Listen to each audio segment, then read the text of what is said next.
Welcome to day 2 of the virtual Redlands Bicycle Classic, part of the Echelon Racing League, as the March of American Bike Races continues this week in Redlands, California.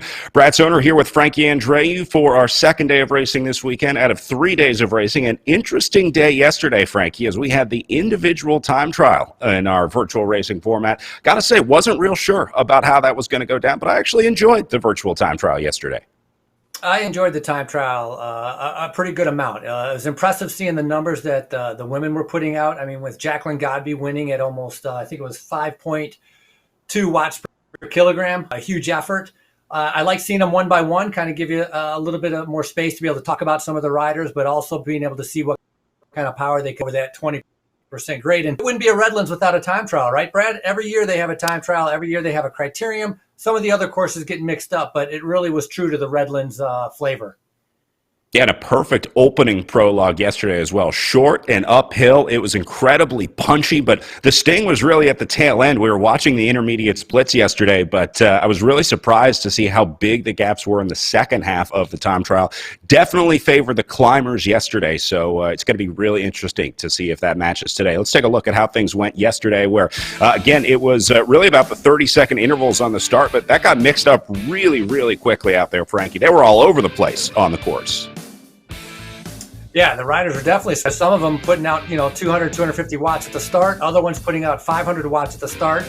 Different kind of pacing, different strategy as they tackle this race course. As we see Lauren Matson-Co, who really started off really well with an intermediate time that I thought was going to stand up to everybody else.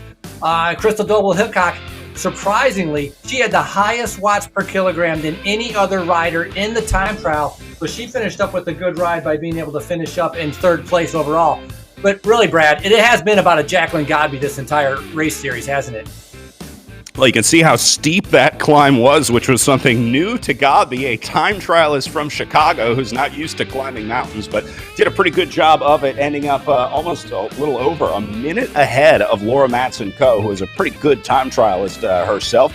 Krista Doble-Hickok ends up in third, and Stephanie Sidlick taking fourth place yesterday with Christy Tracy in fifth at a minute 25 down. Tracy actually happy with that result. She said, "I'm not a climber, I'm a time trialist," so this was a little different course than a lot of these time trialists were used to. So it was really interesting watching what they were doing out there yesterday. Now, today, Frankie, the legendary Sunset Loop Road Race course, this one is very different than what they had yesterday. It is a legendary course in Redlands, California. It starts in downtown, then they go basically up into the hills outside of Redlands before doing 6 laps around the circuit, and then heading back to the finish line as we take a look at our course profile presented by Bello Viewer. This is it, Frankie, the big loop outside of Redlands, California. Yeah, normally they start, in downtown Redlands and make their way up the loop. But once they get to the loop, I mean, Sunset is the decision maker in Redlands, and it's coming on day 2 here in the virtual Redlands. Very hilly, some very fast downhills, a lot of turns, and the fighting for position is going to be critical, especially when you come down, getting around the fire station to head up. So pretty much one half of the course is uphill, one half of the course is downhill, but the entire time they're going to have to be fighting for position to make sure they're able to stay in the front for some of those the turns. You can see the distance. Going to be covering 60 kilometers of racing, 39 miles, 3,802 feet of elevation gain. Gradient, average gradient, it's not that bad, but that's pretty deceptive, isn't it, Brad? Because you've seen this course. Yeah, I think a lot of that average gradient comes from the early riding in downtown. Now, they have a different circuit that they're doing here because we're not sending them back into downtown Redlands to finish and start as we normally do. So just doing the 6 circuits out there today, and again, it's going to be a good one. Let's take a look at who to watch out there, as these are the series standings heading into this weekend of racing at the Echelon Racing League. Once again, it's the Jackie Godby show for Triple X Racing Atletico with 243 points to Krista Doble-Hickok's 146. Eleanor Wiseman sitting in third place overall with 122. Christy Tracy in fourth place with 118, and Elena O'Mara sitting in fifth with 117 points. So, Frankie, it's going to be really tough for riders to beat Jackie Godby. I think a lot of the battle is going to be back in like 5th through 10th place, those riders that really have a shot at taking on the Queen. But how do you beat Jackie Godby on a day like this today? Yeah, I mean, if we include yesterday, that's 9 race wins out of the last 12 races. And so she sets out a pace that's usually very difficult for a lot of the other riders to be able to keep up with. And also she has proven time and time again, she has a powerful sprint. She knows how to time the sprint. She knows how to put out the big power when it's needed. So she's proven herself in the sprints. She's proven herself in the tough. Maybe we'll be a little bit different with some of the big climbing stages that are coming up. But Jacqueline Godby, coming off her pro triathlon team since 2012, three-time Chicago triathlon champion. She's really turned into a champion in the virtual platform, including placing fifth at the Esports World Championships. Yeah, and one of the big questions has always been, how do you beat Jackie Godby? And really nobody has been able to crack that code unless Godby has a bad day. The problem is she's so good at solo riding. If she gets away early on, she can absolutely solo her way to the line. So you just have to try and contain Jackie Godby on a day like today. I think this is where we start to see teams try to work together and link things in.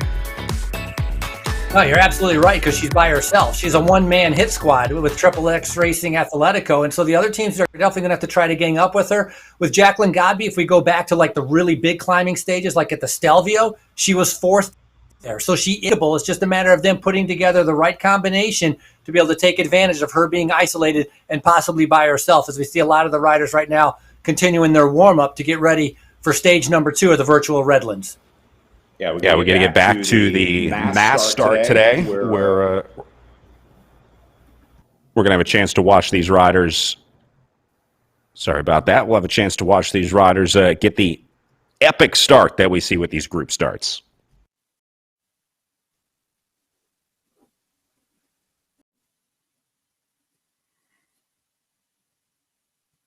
Well, final preparation right now. I'm sure a little bit of butterflies, some nerves in their stomach, and, a little bit of tension. There's a lot on the line here. With Jacqueline Godby with a 1-minute lead, she's worried about being able to protect that 1-minute lead. The other riders obviously thinking about the podium, but also how to and take back that 1 minute on a very, very tough sunset loop. Some of these riders, Double Hillcock, will be familiar with this race course. The other ones, it'll be completely new, but I'm sure all of them have pre-ridden this course. And we've talked with a lot of the riders on how important it is in pre-riding the course so they know what to expect.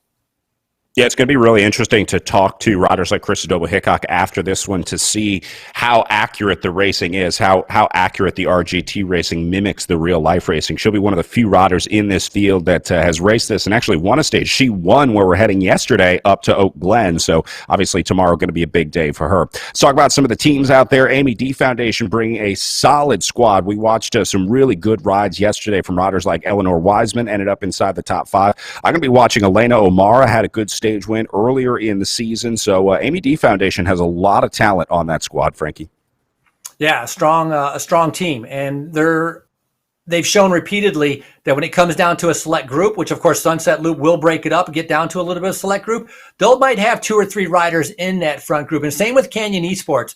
You got to watch out. We've seen Cecile Lejeune do some great rides before. Kirsten Pohl had a good time trial yesterday, and Stephanie Sidlick was 4th in the time trial. So she's shown that she has some good fitness right now. Insured, presented by Pedal Power, another one to watch out there. We talked about Laura Matson-Coe yesterday. I think she'll be another one today. Mona Lee Keller, Angela Pitzer, also some to watch out there. Team Draft got the win yesterday in the men's race. They'll be looking for a win today with the women's field as well, with Kim Brown leading the way along with Lucy Collins. And then Project Echelon Racing fielding just 2 riders with Chelsea Harris and Lillian Lastler. Team Infinite, obviously the team of Christy Tracy. This will be one to watch. Jennifer Rial has been knocking on the door of a result. I wouldn't be surprised to see her up there in maybe the top 10 somewhere today. Anna Russell having a good ride over the last few weeks as well for Team Infinite. And then Velocity Vixen bringing a full squad of 6 riders to race today. So Draft Racing also adding Kim Brown to that list as well. All right, we are underway and racing as our riders head out for 6 laps around the Sunset Loop Road Race here at the Redlands Bicycle Classic. Frankie, doesn't get much better than this. It's one of the classic road races here in the United States. Yeah, one of the classic road races, and I'm kind of, it's going to be interesting to see how kind of destroyed the group gets, only because in real life, when we go to Redlands on the Sunset Loop, it is usually every woman hanging on for dear life to whoever's in the front. So very, very tough, challenging race course. Be interesting to see how the virtual platform mimics those kind of road conditions, especially with the very, very fast descents that we see at Redlands. 10 Yeah, you talk about that fast descent. Sorry, Frank. Yeah, there was an email that went out today to the riders talking about those descents. The organizers actually had to tell the riders, look, this is a very, very up and down course. If you get caught out on the downhill, that's on you. You've been warned. So they gave the riders fair warning about the zigzag on the profile of this course today.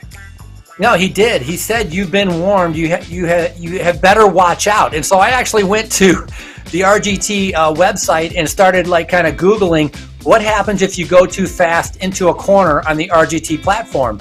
I wasn't sure if they were going to mimic a crash or they're going to slow you down, but really what it does, it just slams on the brakes and slows you down tremendously.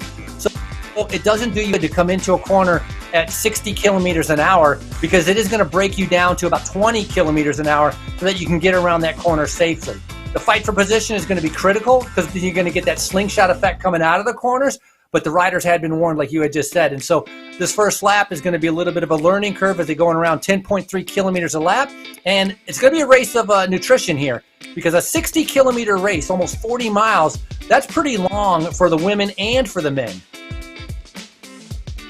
Yeah, you're going to need to go through probably a few bottles out there today. I wouldn't be surprised to see riders eating some pretty significant calories while they're on the trainer. I know we've been watching Jackie Godby, making sure that she takes in the calories. That's probably a big part of her success. So, got to stay fueled up. A lot of riders were talking about recovering from yesterday into today. I was looking at yesterday's time trial as a relatively short effort, but pretty much all the riders told me you got to recover, you got to do a spin down, and then try and get ready for a relatively early morning race out there today. They had sort of an evening race starting at 6 p.m. Eastern time yesterday, and then a 12 o'clock Eastern start today. So not a ton of time to recover there. Yeah, it's important, especially I think after a very hard anaerobic effort like they did in the time trial, is getting that cool down, being able to spin the legs off. And Jacqueline Godby talked about it, not only with her warm-up, but also riding after the time trial for 30 to 35 minutes to make sure the legs are spun out and feeling when they get to the start today. And I was just watching Megan Easler, who was off the front, doing almost 7 watts per kilogram, and we are only 3 minutes into the race. So some pretty high numbers at the very start of this bike race so far. Yeah, and it's really just going to be a battle for a lot of these riders of trying to stay in there, right? Trying to hang with the big guns today, watching the Jackie Godbys and the Christy Tracys out there, and just kind of letting them dictate the speed. I don't think we see many riders. There's Chris Doble-Hickok rolling to the front here. At this point, the riders in the league, Frank, you have a pretty good idea of who the heavy hitters in this field are, who the big guns are. And I think the riders are starting to default to kind of just letting those riders set tempo early on, realizing that you can't really beat Jackie Godby in her own game. The best you can do is hope to hold on and then maybe beat her in a sprint. Yeah, many of the riders, exactly. They've been racing against each other now for enough weeks where they know who are the strongest and who's been showing themselves week in and week out. Crystal Doble-Hickok, as I had mentioned in the time trial, actually had the highest watts per kilogram of any rider. Had a good ride. The points that she got from yesterday, she's gradually moving up the standings, but still, overall, a pretty good point deficient to Jacqueline Godby, who's the leader. But a lot of today is about not making a mistake and getting gapped out. You don't want to get caught out of position on the start of a climb or coming around one of those corners on the downhill. And that's what's going to be relatively difficult. It's not so much about going off the front. It's managing those efforts. And Brad, you've talked about this a lot of times, about how you have to manage those efforts in the corners and to save some energy for a little bit later race. And in a race as long as this, you're definitely going to need some power later on.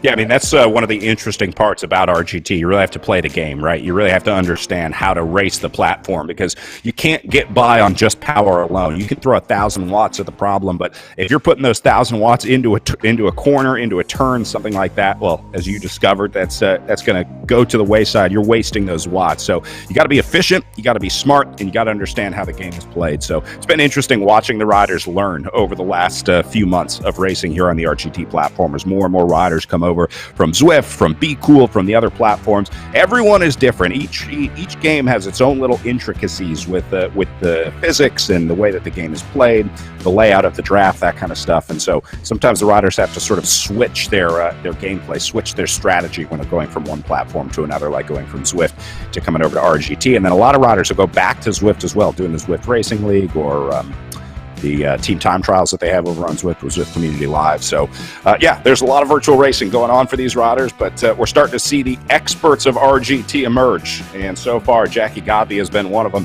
How about Stephanie Sidlick here, taking it to Godby? Sidlick, a new rider on the Canyon Esports team. She was racing with the Velocity Vixen team, but the January 1 transfer window rolling around at Canyon Esports, picking her up. Nice signing for Stephanie Sidlick, and a good signing for Canyon Esports as well, as she's going to be setting tempo here early on.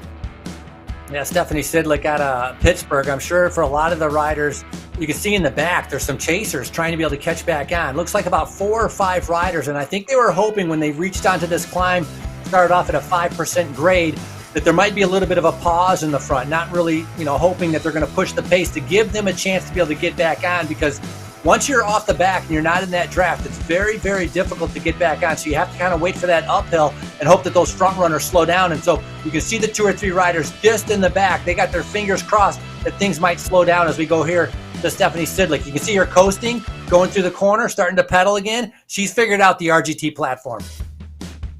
Yeah, you can really see the riders that are playing the game, because they're the ones that are staring at the screen the entire time. You absolutely have to stay focused on this game. She's doing a really nice job moderating the power. One thing I want you to watch with Sidlick here is how she doesn't go like all the way ahead to the front of the group and then get spit way out the back. It's about modulating your power. You don't want to overcompensate when you start to drift backwards. So she's doing a really good job of that, only putting in the power that she needs. This is a textbook example of efficient riding here from Stephanie Sidlick.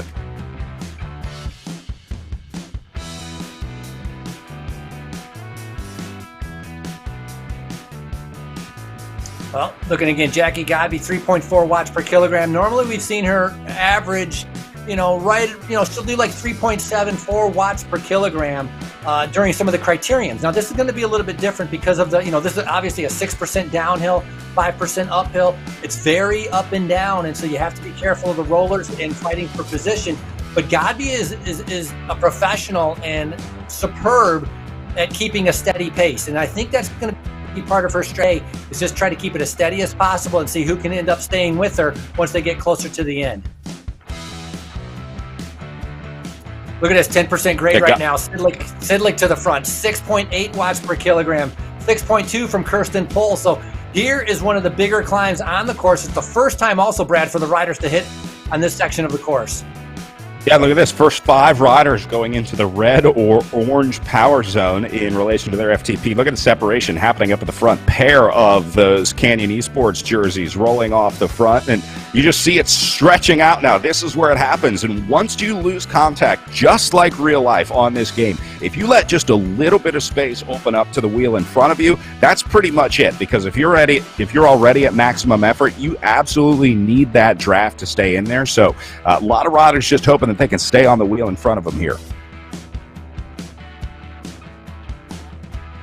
Godby just tapping on the pedals. Talked to you a little bit earlier. I talked when she did the Stelvio, the long climb, so it's a little bit different. This is more of a puncher's type of a road course, but she was 4th on that. So she was defeated on some of the larger climbs, and I think some of the riders are trying to take advantage of that, like Sidlick right now, the 35-year-old, really pushing the pace coming out of Pittsburgh.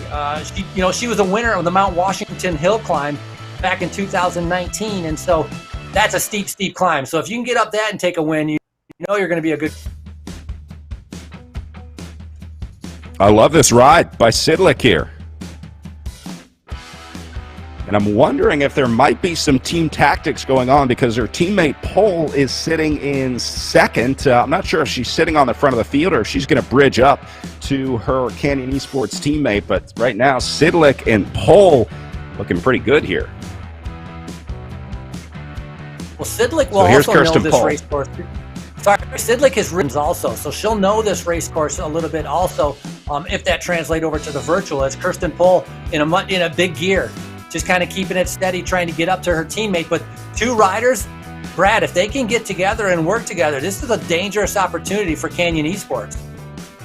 Yeah, this is like Jackie Godby and Christy Tracy's nightmare, that some riders are able to link up and work together to get away. Now, in this platform or on this app, it absolutely pays to link up with another rider. The draft will increase if these riders can get together. So I would think Pole would be in a hurry to get up to Stephanie Sidlick here, although it looks like she's just going to let Stephanie go. I think maybe she was trying to do some virtual blocking, some virtual pace setting going on there for Kirsten Pole. See the riders talking to each other, I think. I saw Pole with her AirPods in, and then Sidlick has a pair of headphones in as well. I would imagine they're communicating on Discord. We're going to be able to listen into some teams today. We do not have access to the Canyon Esports Discord, but we'll see if we can get that and maybe listen to these riders.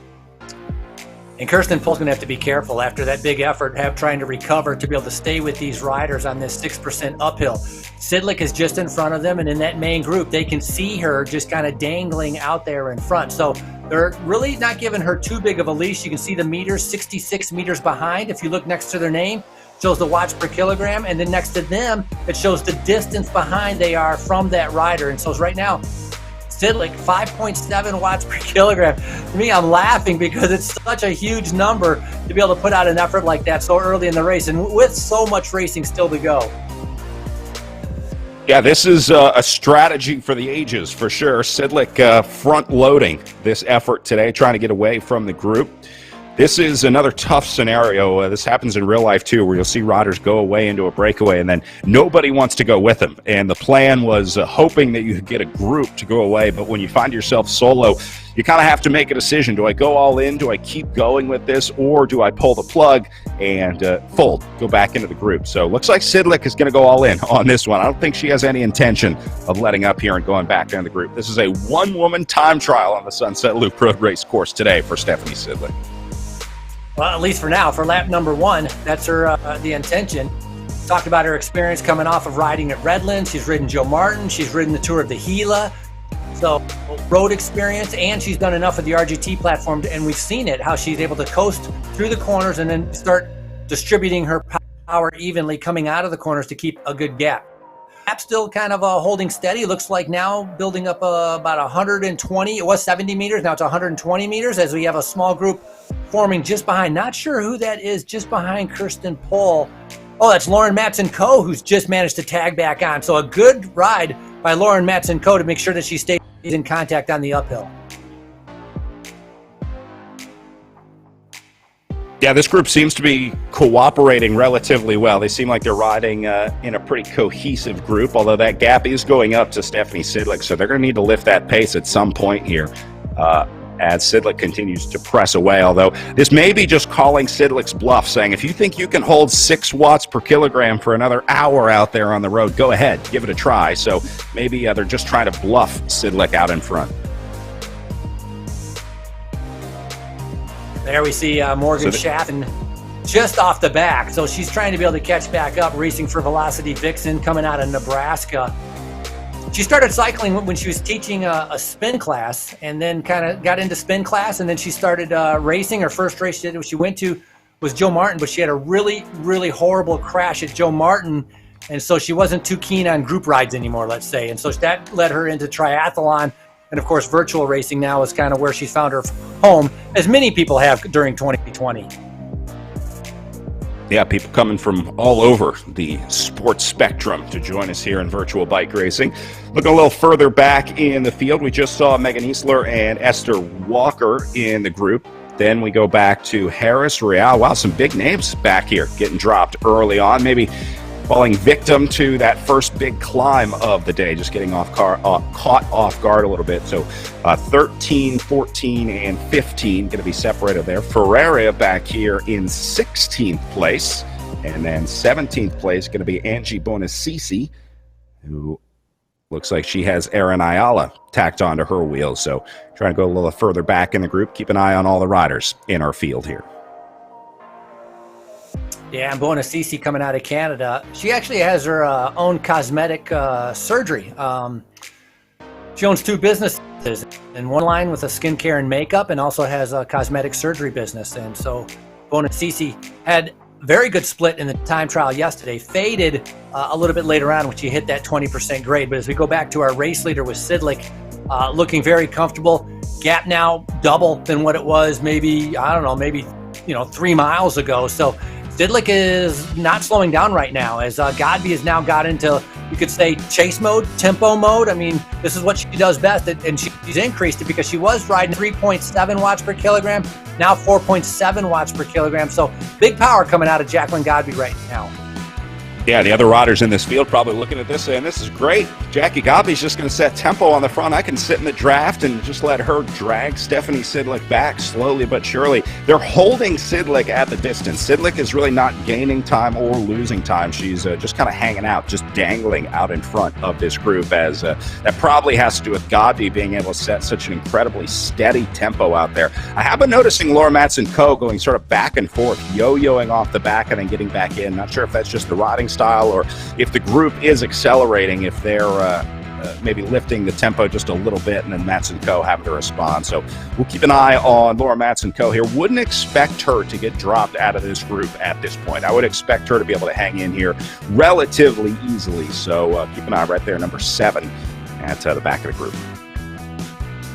Now, Matson-Coe seems to be going back and forth, but she's managed to connect on. But one rider that didn't connect back on, Eleanor Wiseman, sitting just off the back. You can see her. She just, when Godby went to the front, kind of just, a little fade in concentration, but also maybe a little bit unexpected. And Wiseman now finds herself about 50 meters off the back. All right, Sidlick rolling through the line. There goes the field through the line. So that is the first of 6 laps. That'll be 5 to go for this group. 5 more times up that big long climb, and then 5 more times you have to feel trying to stay in the group on the downhills. Frankie, I think the descents might be the most dangerous part out here. Not dangerous in that they're going to crash their virtual bikes, but dangerous in that you're going to lose contact with the group. It seems like the climb is a little easier to control and maintain, but the downhill is where a lot of riders are going to be having trouble. It seems like the downhill is, where the brakes are applied and you're having to coast and pedal and apply the power, but not too much power to come to the front. That's where easily you can fall out of position. And so it will be easier because what do we have? 6 riders here. So it will be easier for our 6 riders in this front group. You're not going to fall too much out of position like fighting for position if it was a 25-person group. So, but those downhills are tricky. Absolutely, Brad, you're correct. And on the uphills, it's more steady. And of course, it can't get any more steady when you have Jacqueline Godby just setting a tempo out there at 4.5 watts per kilogram, sitting right at about 320 watts. Still holding at 120 meters. She had gone up to 180 at one point. They were holding steady at 150 meters up ahead for Sidlick, and now she's down dangling around 120, 125 meters back to Jackie Godby and Chris Doble-Hickok. I don't think that chase group needs to be worried just yet, as you see Stephanie Sidlick's wattage starting to drop a little bit. Remember, she was averaging like 5 for a long time, and now we're starting to see that drop down into like some 3 and 2 watts per kilogram areas up there at the front. So there's the riders in the chase with Godby, Tracy, Doble-Hickok, Matson-Coe, Wiseman, and Keller trying to reel back Stephanie Sidlick.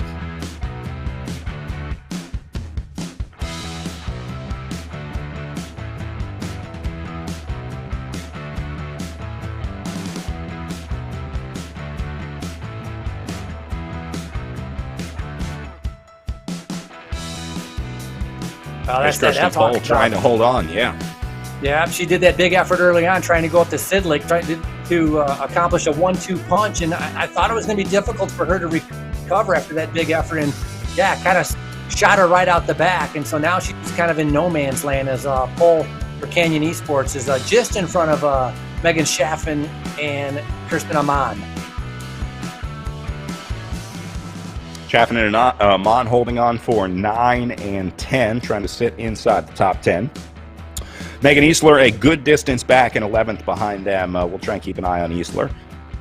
See if she can hold on to her 11th spot. But Sidlick in a tough spot here. I'm not sure what you really do in this scenario, Frankie. If you're solo off the front and you have 2 of the best time trialists in virtual racing chasing you down behind with 5 other riders working together to bring it back, things not looking real good for Stephanie Sidlick right now, but maybe some riders bridge up. Maybe she can get some help. Some other riders will be looking at Godby and Tracy and saying, maybe if I can link up with Stephanie, we can work together and try and get these riders away. I think Sidlick's just in a position where she has to go for it. I mean, Godby obviously was a class above everybody else, a minute in front. Otherwise, second, third, and fourth was only within 8 seconds of each other. So Sidlick did put in a good time trial, finishing up fourth. And so that pace from Godby has just definitely reeled it in. Now, we talked about seeing Kirsten Pohl get shot out the back. Sidlick really is going to have to pay attention here because of that huge effort. She's going to have to try to recover and get on the wheels, and that's exactly what she's doing right now, making sure she doesn't get gapped off on the downhills that you talked about being so critically hard. Yeah, I was just watching her on her camera here. She actually was trying to take a drink from the bottle just as she got caught and kind of had to panic, put it down quickly, and get back on the pedals to get back into the group. So, yeah, it happens in the blink of an eye when you lose contact with a group like this. So, Sidlick back into the group now, and I don't think she'll have any problem hanging in here. I think if she does get dropped, it's probably just a gameplay issue because I would think that she still has some watts left in her legs after doing a lap of solo riding off the front. She looks, I mean, that's absolutely for sure. She looks very within herself. She looks very comfortable riding. And so the rest of the riders now, it's kind of back to square one. And that's something that I've noticed that is very different on the virtual platform is that when a gap comes back, it comes back very, very different. Where if somebody had a, 200 meter, 300 meter lead and, somebody's chasing, you're gradually chipping away at them. It's a little bit different here in the virtual world where it's like all of a sudden that power numbers go up in the field and that time the gap just goes away like remarkably quick. And so that catches, I think, people by surprise and becomes a little bit surprising to me also, realizing that the leader's already, caught. Official Echelon Racing League merch in the We Are Nations web shop at wearenations.com. Each team racing in the Echelon Racing League has a full line of merchandise up on the website. So head over, get yourself t-shirts, hats, hoodies, all kinds of cool stuff at wearenations.com and support your favorite team. Frankie, did you ever get your Hugh Dog shirt? I think that was your favorite logo in the shop. You like the sort of geometric dog that they had set up in there. Yeah, that was, I like the Hugh Dog. And no, I have not got mine yet, so I need to work on that. That'll be the next purchase. I'm still recovering from Christmas purchases. We'll get you a discount code, but yeah, I think it's caught up in customs. Maybe that's the issue. Here goes Sidlick again into the red, surging up to the front a little bit. Starting to get a little punchy out here. Yeah, it is. A little bit punchy on the downhills as well as the uphills. It kind of settles in, but on those downhills, everybody's surging to the front to make sure that they're in a position for when they come out of the corner. And so that's in a way, it makes the race harder than what it not what it could be. It's just the way it is on the virtual platform. We saw Christy Tracy right there, looking pretty good, racing for Team Infinite. She's a big gravel racer. Did a lot of gravel racing in a good time. She actually discovered cycling through CrossFit. She was a crosser, and that's kind of got injured. But, isn't it true? Like a lot of people, when they get injured, that's how they discover cycling. Yeah, low impact. So I think a lot of people find that it's one of the sports that they can do during recovery. But yeah, I'm always amazed at how many riders come to the sport from injury from another sport. It's usually not cross training, right? Like you don't really hear about marathon runners that are using the bike to cross train. We see it in some like MMA fighters are starting to ride bikes a lot, trying to up their cardio. But it's usually not from cross training. It's like I couldn't run, and so I had to ride, and then they fall in love with it. And who wouldn't? Everyone loves riding a bike. No, that's exactly right. It's they almost get forced into a no choice situation where they end up having to go on the bike. And you're right. Once you get on the bike, it's great. You go exploring, you're riding around, the wind's going through your hair. A lot of good things through cycling that we've both experienced, and it's good when other people are able to experience also. And I think that's what's great about RGT. Is kind of expanding that horizon. People aren't comfortable maybe riding out on the roads, or if they're living in, the northern tundra and, it's freezing cold, they don't want to go out. They got this indoor trainer, they go on here, they experience these roads, and then they realize that how engaging this is and how fun this is. And a lot of it will translate to a little bit later on when the warmer temperatures come out and they head out on the road. Yeah, once you have that first good ride, that first breathtaking ride in real life on a bike, I think that's what really hooks you. Redlands, definitely one of those. Redlands is the kind of race that you watch in person and you think, I want to do that. I want to ride that course because it really is beautiful.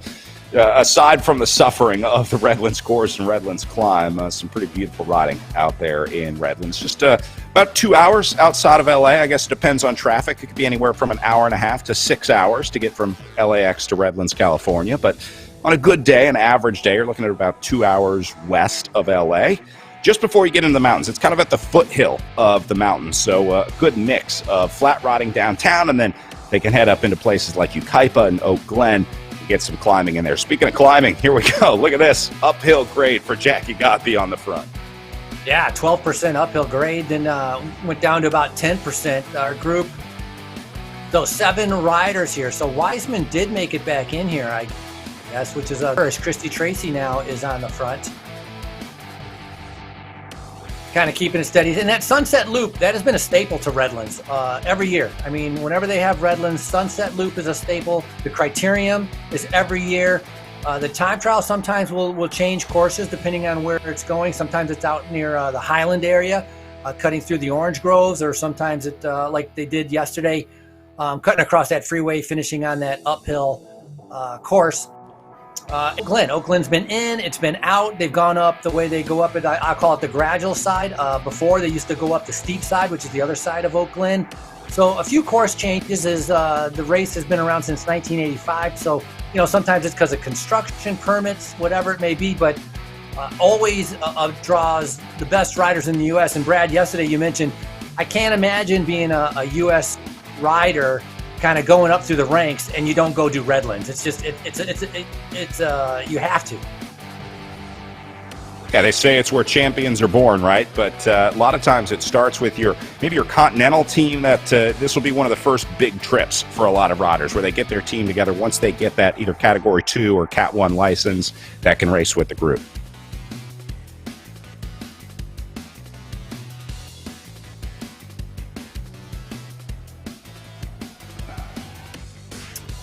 So we're down to 7 riders. Sidley, Godby, Tracy, Krista Doble-Hickok, and she's been quiet. She's been sitting back. She's just been following. So right now, I would say for Doble-Hickok riding a smart race, she knows this Sunset Loop. So she knows this extremely well. Lauren Matson-Coe, good rider that is in there also. She's coming off a win from Benton Park at Gateway, winning that in a sprint. And so she's going to, she can get to the end. She'll have a good kick, but Jacqueline Godby has proven she has the best kick out of anybody just because of the power. So will the climbs be able to take away some of that power from Jacqueline Godby? That's what we need these next, 20 miles to kind of figure out if Jacqueline Godby can actually gradually be worn down. Yeah, and I think the big question at the end of this is how many riders are left, because when we race this course in real life, it is very rarely a group that comes to the line together. 2019, the last time they held this race live, it ended in 3 riders going to the line together on the Sunset Loop Road Race Day. Started with Lauren Stevens from Team Tipco, the first to go away. She kind of sparked the breakaway just after they went through the feed zone. You can see about an hour and a half into the stage, Stevens was first to go. She was eventually joined by a few more riders that went up, including the eventual winner, Erica Clevenger of the Show Air 2020 team. We also saw Rally get one in there, and Amy D Foundation had a rider in that group as well. So you're seeing a lot of the same teams here. Chris Doble-Hickok ended up winning the previous day here on the Oak Glen climb, and then Amy D Foundation in the break as well. So some familiar teams here on the Sunset Loop Road Race course. That's Lily Williams in the green jersey. It was good to see her up in the group last year. But eventually it came down to this group of 3. Now, again, we have a different finish on the RGT race, on the RGT course, than the riders do in real life, because in real life, they finish by going back down into downtown Redlands. Then they do some finishing circuits on basically the Criterium course from the day before they sprint to the line. So it's kind of an interesting finish in Redlands where the riders climb early and then they end in a sprint. But out here today, it's really going to be a longer range attack at the finish. So it was a good one last year once they got into Redlands. A little surprising to see Erica Clevenger going so early as Lauren Stevens got caught out in those last few corners. And then it was Show Air 2020 and Rally going to the line, but Clevenger gets the best out of them in the sprint, and she ended up taking the Sunset Loop Road Race win for the stage last year with Amber Neven in the yellow jersey at the 2019 Redlands Bicycle Classic. I just realized at the top of this package, the graphic said last year, but at this point, we have to start saying 2 years ago, the last time we had a real-life bike race.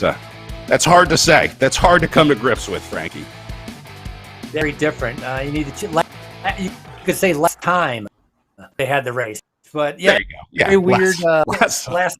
Last time, but and even now, it's 2021. But when you think about last year, you just think about the last time that they had the race, and so that's kind of it's a natural fallback to say last year, because this is what we remember. We remember the 2019 Redlands and what happened there. It's almost like 2020 was well, as much as we'd like to, it's erased. But would love to have erased 2020, but it's where we're at now in 2021, and the virtual platforms have definitely taken off on with GTs, the other ones, and it's opened up the doors for a lot of riders to experience some new routes, some new roads, and also to kind of keep fit throughout the winter. And so, I think it'll be interesting to see how with Double Hickok, Godby, Sidlick, or any Lauren Matson Co. When they translate out to the road. Did the wintertime training or the wintertime racing, was it too much and they're going to be tired going summer road season, or was it beneficial because now they have this extra capacity and they're going to be really good in the summer? And that's something that a lot of riders on both platforms don't really know right now and what to expect. Yeah, I was going to say the other issue you have is we don't even know when the racing resumes at this point. So the same problem that the riders had when the pandemic started of sort of what do I train for? How do I do my training? At this point, I don't think we really know when bike racing is coming back in real life in the United States. We're optimistic that it'll happen sooner rather than later this season, but a lot of riders are cautiously circling real life events on their calendar at this point, trying to figure out just when things start to open up again, when it's safe to get back out there, when it's safe to start traveling again, and safe to get back together and start racing our bikes in person. All right, so Jackie Godby leading the chase here at the front of the group. They have just brought back Stephanie Sidlick, who was off the front for the first lap of this race, 6 laps around the circuit today. And now just kind of setting in. We're sort of playing the attrition waiting game here, where Godby's going to set tempo on the front, and the other riders just trying to hold on, just hoping that they can match that wattage by Jackie Godby up here on the front. Well, I was just noticing Crystal Double Hickok, 5.8 watts per kilogram, just to try to keep up to sit on Jacqueline Godby's wheel. Pretty remarkable as we go back here to Amon and then Kurt behind her. So Amon's doing a good ride, sitting there in 8th, the young 23-year-old, the Velocity Vixen rider coming out of New Hampshire. Still, riding pretty well. Definitely want to hook up with the 2 riders behind to be able to have some break. It's like, having some help to be able to break through the wind, or at least being able to sit on, take advantage of that draft, as we see Walker and Easler right here. Yeah, these two need to link up for sure. It is a little bit of an incline here at 4% grade, but yeah, you want to get right up on that wheel. I'm a little surprised to see Easler was sitting so far back on Walker's wheel. This is how you want to ride in a group. Real, Harris, and Cameron doing a nice job sitting in this group. They even line up into a single file line here. As we go a little further back, this is 16, 17, 18, and 19 with Larson, Bonacici, Aaron Ayala back there as well in 18. So just trying to look a little further back down.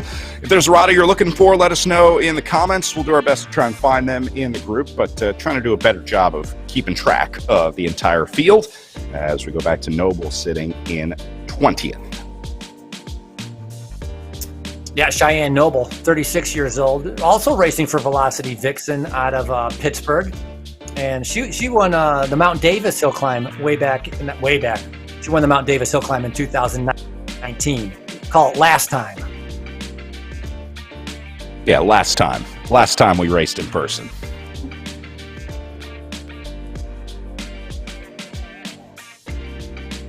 All right, so this is the line up ahead. This will take us down to 4 laps to go for our front group.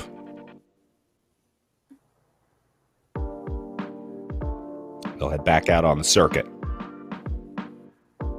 Winning times from the amateur race last week were right around an hour 15, a little over an hour. We're 35 minutes in now, so these guys should be. Yeah, we're probably going to go a little over an hour out there today. The amateur race was a little different than this one because we saw a lot of solo rides in the amateur race last week. Gabi, Tracy getting off the front, and that really changes the dynamic of racing when it's just these solo riders setting tempo versus a group racing against each other where that speed is sort of dynamic. Well, and Christy Tracy was the winner in that amateur Sunset Loop race. So she's going to have the advantage of knowing the course and racing on it and how those turns. And so she's putting in a good ride. You can see her right there sitting in fifth, Christy Tracy. And she's coming off in January of 2019. She broke her hip, had a really bad crash and broke her hip. And so it took her much of all of 2019 to recover, to kind of get back on the bike and start gaining that fitness. And we've seen that with other riders. We could talk about Chris Froome. It takes a year to kind of gain that fitness and that strength back. And this has been a long road to recovery for Christy Tracy. And it seems like, 2020, the end of 2020 and the beginning of 2021, things are starting to pay off. All that hard work starting to pay off for her. Britt Mason cheering on the Ensure presented by Pedal Power team. Saw some Velocity Vixen cheers earlier in our Facebook Live chat. Nice to see fans from around the country, around the world tuning in to watch. We were talking yesterday, Frankie, about the time zones for the European riders racing at 6 p.m. Eastern in the United States. That's basically midnight in the UK and Europe. So riders having to adjust the schedule a little bit to race. Today, a little more normal for both our North American and European-based riders.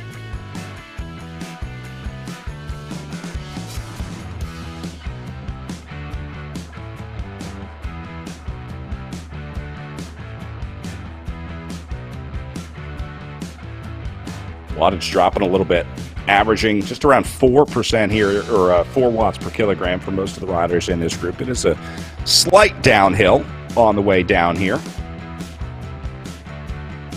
Good look at our 4 groups out there on the road. So you're basically looking at your leaders down in the bottom left, your chasers, and then let's see, that's going to be, I think, 16 and 17 up at the top there. Yeah, our leaders in bottom left and the bottom right. You can see from the back and from the front, and then we have our chase chase groups in top left and top right. But the good thing is that these riders have joined up with each. We're kind of spread out all over the place. Pole, Lamont, and Chaffin were all over the place, and now they can actually work together because they're going to have to think about. That's 8, 9, and 10. Just behind them is 11 and 12.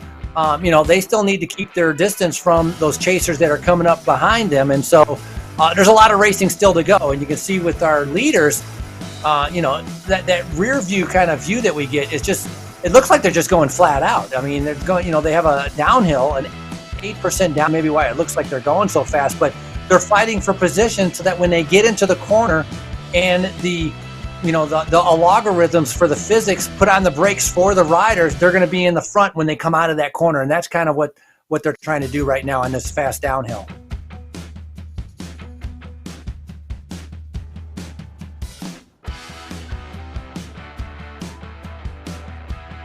The double Hickok coming to the front. Jacqueline Godby in the back to make her way back. And so in a way, this kind of shuffling for position, exact same as when you're live racing. They call it that tumbling washing machine. You're moving up on the outside, you're getting shuffled back through the middle, you're having to move back up through the outside. This is the exact same thing that we're seeing here on the RGT platform as you would in real life, which is that fighting for position.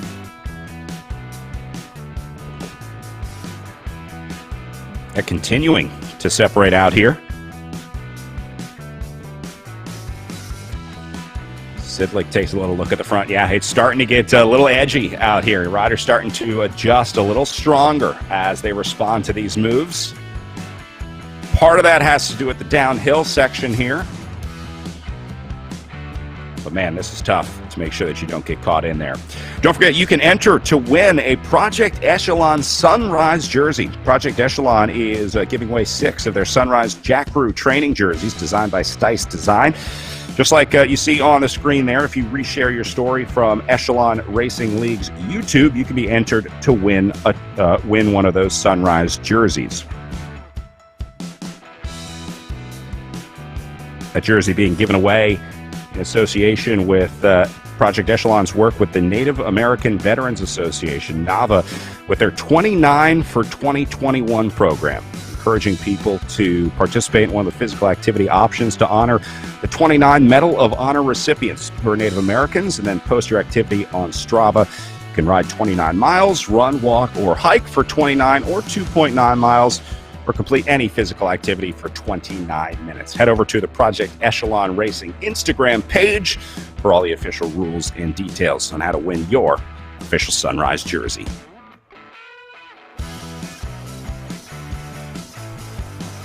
I like those Sunrise jerseys, Frankie. Designed by, I think you probably saw it going around Twitter. It was a few months ago now, where a designer had sort of crossed all the teams with like fashion brands. Do you remember that? It was inspired by EF's collaboration with Palace, the skate shop Palace, but it kind of took all these designer brands and applied it to pro cycling teams. It was really cool. It was cool to see those jerseys. Then they linked up with him at Project Echelon and got some custom jerseys designed. No, I do remember that, and all those jerseys that he had designed were incredible. It's amazing the difference when somebody like actually good at it or professional at it puts together a creative jersey on how well, like every single team, it stood out. It was distinctive. It was unique. I loved it. I thought it was great. Now, if we talk about the EF Palace jerseys, I was not as big a fan for those. I don't think you're the target demographic for that one, to be honest, Frankie. So that's good to know. Yeah, I don't think they were going after you with the Palace kit. No, you're more of a Gucci guy, right? You're more of the Gucci. Target. Yeah, I like it.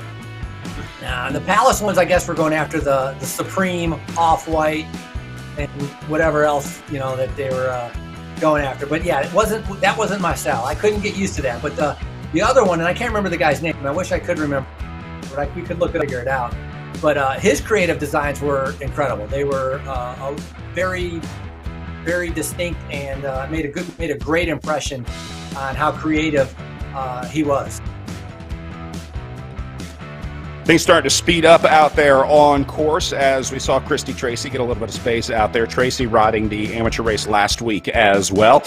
Don't forget, you can ride all of the Echelon Racing League courses in the Amateur League. It takes place a week before the pro races every week. We're heading to the Joe Martin Stage Race up next January 20th. You can sign up at echelonracingleague.com. Just click on the races tab, and you can see the amateur and pro schedules. Free to enter and free to race on RGT. I think that was I think the date was off on that one, being January 20th for the Joe Martin Stage Race, because today is January 23rd. That must be a typo. Right, pointing that out. And the reason I know today's January 23rd because it's my daughter's birthday, so I can't forget that date. Oh, there you go. So a little bit of a typo, but like you said, it's a week before the normal race that would go off, and so that's something to be able to check out. But you can find out all that information on the Echelon Racing League website. January 30th is the correct date. Thank you. So January 30th. But again, you can find that information on the website. Pro races, when you're able to watch those, and the amateur races, when you're able to participate in them. Look at this, Stephanie Sidlick off the back. After going solo off the front the first lap of racing, Sidlick now finds herself in a tough spot trying to recover from that early effort. So it looks like she's paying for it now. Yeah, 45 minutes into the race, and so struggling, especially on this uphill. And, Crystal Doble-Hickok now coming to setting a little bit of a tempo.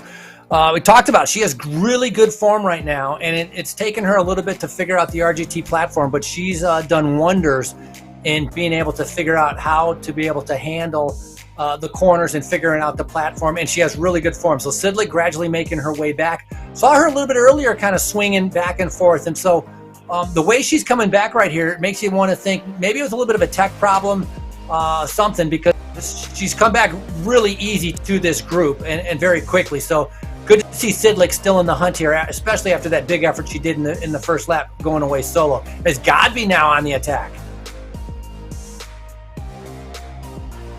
Oh, Godby just can't get enough. Some wattage on the front. And this has been a battle we've seen all through the RGT, which is Godby and Christy Tracy kind of going back and forth with each other, trying to, outdo each other. Obviously, got come out on top for most of them. Christy Tracy just coming off a third at Bucks County, which was a great race, but she won the Pattersburg. And so as we see picture right here of Sidlick making sure to be able to tap on those pedals, putting in a good effort to be able to try to, reconnect with the group, because if you get to the downhills and you're not in the draft, you're not going to make it back on. This is painful to watch, just dangling off the back. I do think she'll get back in there, but really not panicking. I'm surprised she's not pushing harder on the camera to get back into the group, but I guess you don't want to redline yourself and run the engine too hot, blow up. Look at the numbers, though. I mean, Godby's the lowest on the front. Everybody else just a minute ago was at 5.3, 6 watts per kilogram. Sidlick still 6.3 watts per kilogram. That's tremendous effort. I mean, that is a big effort. As he looks on the bike, that is a big effort to be able to put out.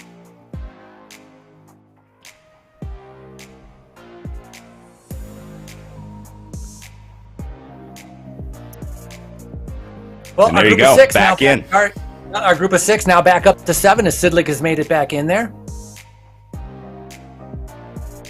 Meanwhile, Easler and Walker doing a good job of riding together.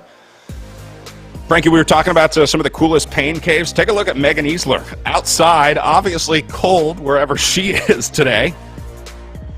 A steam-breathing dragon for Project Echelon.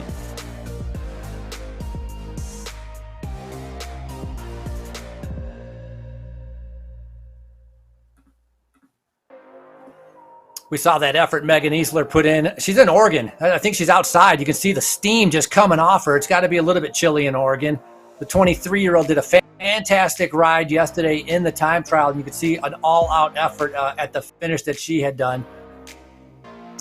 Former runner from Iowa State, just kind of pacing herself. Definitely a brand new race course for her, never doing Sunset Loop before, and so that's got to be a little bit of an eye-opener. She's paired up with Walker here as they're making their way up around this course.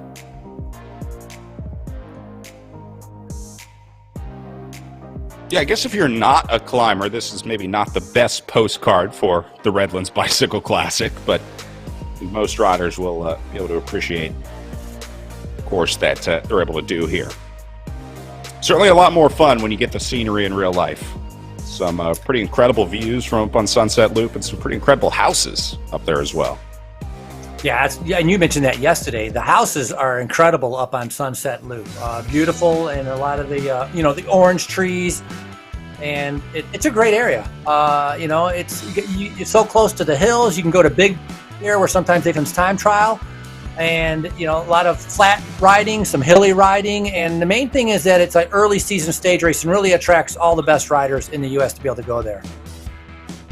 Kevin O'Neill cheering on Chicago teammate Jackie Godby from the XXX Racing Atletico squad, one of the standout programs of Midwest racing, really one of the standout clubs in the United States. They have a massive program up there in Chicago. And the thing I love about XXX Racing, Frankie, they have all kinds of riders. It's not just a bike racing team. We see a lot of clubs that are like just shaved legs, skin tight, time trial bike cyclists, but XXX Racing Atletico has riders from really all disciplines. If you're just a casual cyclist, a lot of time trial or triathlons in there, triathletes. I shouldn't call them time trialists, but yeah, great program. Want to give a shout out to XXX Racing up in Chicago. A little bit of advice here from Neil Ostenfeld saying Molly and Laura need to just sit in and let Jackie Godby do the work. Well, that is exactly what they're doing here, as they're just going to let Godby set tempo and try and sit on. Yeah, and I just noticed that Monalee Keller was in this group. I didn't even notice that she was in this group before. Coming out of Redmond, Washington, Had a couple good results early on for the first RGT platform races, 6 at Borrego Springs and 6 at Pattersburg. So I don't know if I just overlooked her and didn't see her in that list, but a nice ride by Monali Keller to be able to have herself in this group of 7.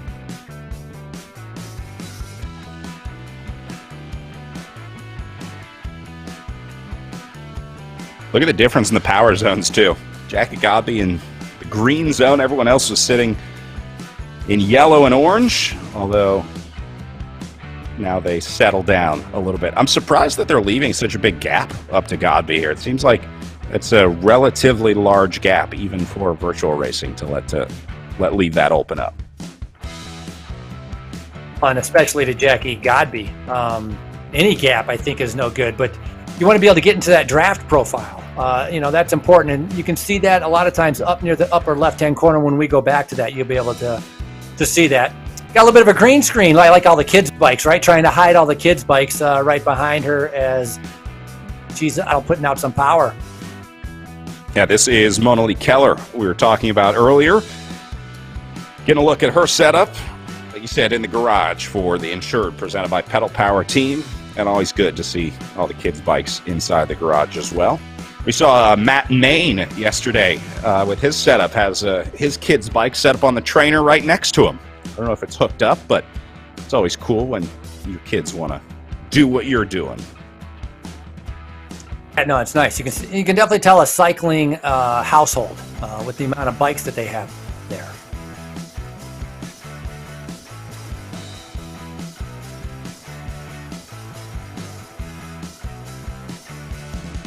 Interesting, she has the fan set up behind her. A little bit of a tailwind.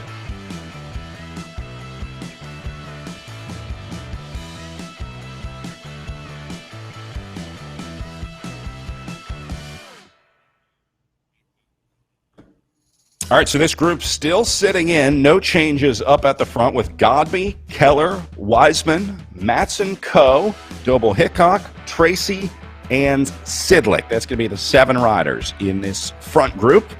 Then we go back to Amon, Pole, and Chafin. This is 8, 9, and 10th place out on course. Chafin trying to hold on to that wheel of 9th place.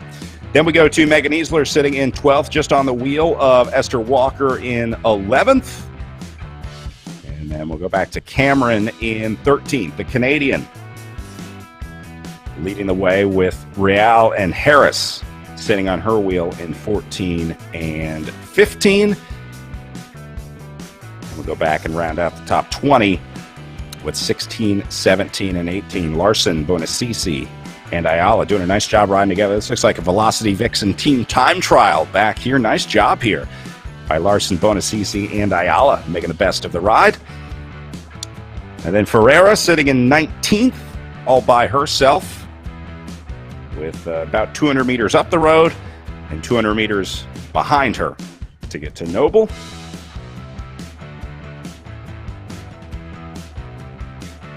This course has got to feel much longer and harder when you're by yourself out there. Take a long time to be able to go through 40 miles of racing on such a demanding course, because it is so much uphill and downhill. And so a lot of those riders out there definitely, putting, they might be going slower, but they're putting in a big effort to just to be able to finish this race. All right, so back up to the lead group. And again, we're thinking the race here is going to be at the back of the group rather than at the front. I think we're more likely to see riders falling off the back than seeing an attack on the front. So those riders that have been yo-yoing, the riders that have been struggling to hang in there, eventually they're going to crack and fall out of this group. So it's just a matter of time.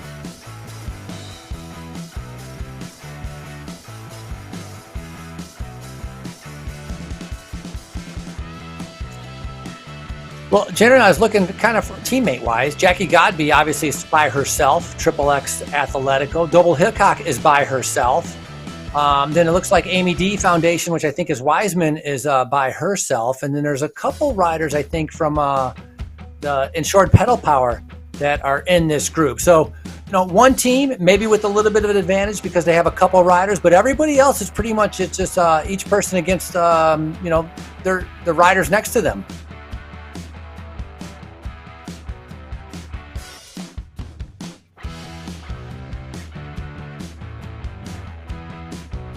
So there's a look at your lead group. Yeah, the teams have really been struggling to figure out how to best work together in virtual racing. It's sort of still in development of, how you get a break going, how you isolate a rider, how you deal with a scenario like this. It's a lot tougher on the virtual platforms to use those team tactics than it is in real life. You don't see as much like blocking or even trying to bridge across, things like that. It just seems a little easier to do in real life than on the virtual platform. Obviously, the communication, the drafting in real life is more accurate and makes that a little easier as well. But the teams really are still struggling to figure out just how a team works together on these virtual racing platforms. Yeah, it's a little bit more difficult, as you had mentioned, because you put a rider on the front totally to sacrifice themselves to be able to, let's say, on a group as see Madsen Co. back here with Keller trying to be able to hang on with Christy Tracy, just putting in a big dig on a little bit of a 5% uphill as they just reached onto the downhill. One rider just off the back has to be able to make sure to be able to stay on there, and it might be Sidlick who's trying to be able to stay in contact as they fight for the corners. But sacrificing yourself on the front, making sure that your teammates getting the draft, you're right, Brad, it's not really the same. That's been a little bit of a learning curve, but I think Sidlick here has just missed out on not being able to stay with the leaders here. She's trying to make her way back up. Yeah, that's a big gap. This is dangerous. Back and forth all day for her. Yeah, very dangerous. So Sidlick has been going back and forth, and I think she's paying the price for the big effort she did on lap number 1.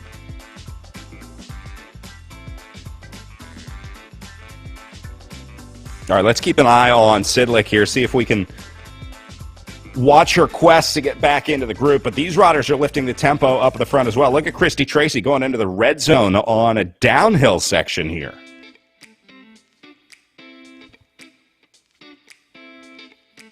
Yeah, almost 60 kilometers per hour, 57 kilometers per hour. That's almost 40 miles per hour. So that's a high speed. And, if you're going 40 miles per hour, to be able to bridge a 20-second gap, I mean, what are you going to do? Go 50 miles per hour? I mean, really, it's not. And so that's where the gaps on the downhills are going to continue to expand, putting Sidlick into more and more trouble as, the downhills are going to just be, the speed is too high for her to be able to catch back up.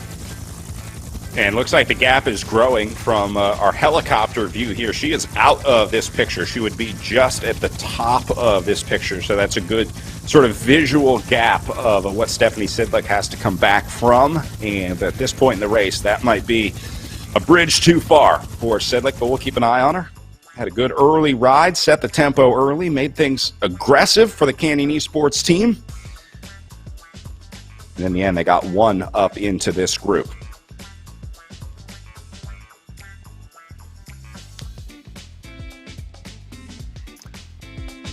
See Eleanor Wiseman there from the Amy D Foundation. And Brad, maybe you could touch on this a little bit. We were told, though, she's kind of going through some thyroid cancer treatments while she's racing the virtual world. Yeah, Wiseman is undergoing active treatment right now. She's literally going to treatment and then coming home to race. So pretty incredible to be able to battle through that both mentally and physically as she's able to somehow summon that strength every weekend or every other week and come race the Echelon Racing League. And not only that, with Eleanor Wiseman, I mean, when you have your thyroid levels messed up, I mean, your T3 levels, your T4 levels, it affects a lot of your hormones. So it affects from menstrual cycle to your moods to weight gain. It's a very complex, and so can only imagine what she's going through, but really a testament to how strong she is mentally and physically to be able to fight through this. And of course, I want all the best for her to be able to, thyroid cancer and fight that and continue to be able to race and continue to get stronger.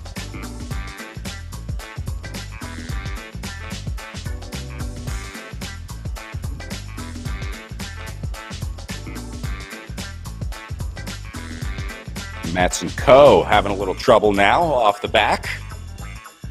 I give a big thank you to USA Cycling, championing the rider programs, grassroots participation, and athlete performance is essential to the growth of cycling in America. We've been visiting all of USA Cycling's pro road tour races, or most of USA Cycling's pro road tour races here in the Echelon Racing League. So this is kind of our replacement for the American calendar, the domestic road calendar in 2020 and into 2021.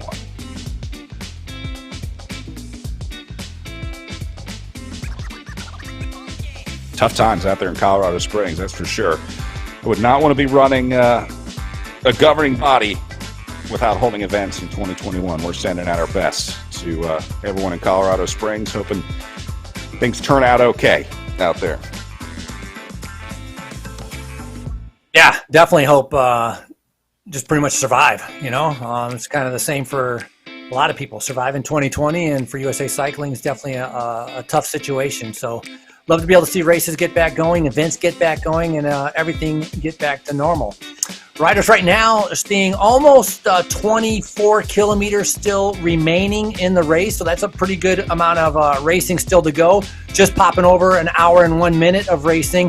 The little thing saying 0 kilometers remaining, so that's not exactly accurate, and still have about 24 kilometers of racing.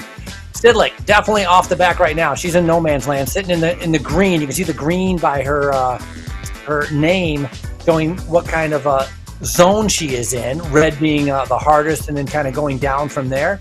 But Sidlick, just a big effort in the beginning, trying to be able to take it to some of the other riders, but not working out right now as we're coming in towards those final 20K of the race.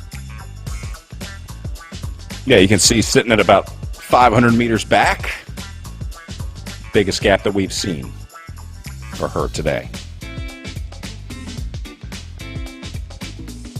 So our group of 7 down to a group of 6 as Godby continues to ride on the front with Keller, Tracy, Matson Co., who's doing a good job. Double Hickok doing a good job. Double Hickok normally would be, I would say, the best climber out of the group, but in the virtual platform, you don't really have gravity working against you. It's a little bit different, and so the power that Godby has could play into her favor a little bit later on. 10% slope right now as Christy Tracy is the one setting it on the front, just keeping it steady at about 4.6 watts per kilogram. Double Hickok, everybody kind of right just below 5 watts per kilogram all together right now as they're coming over the top of this.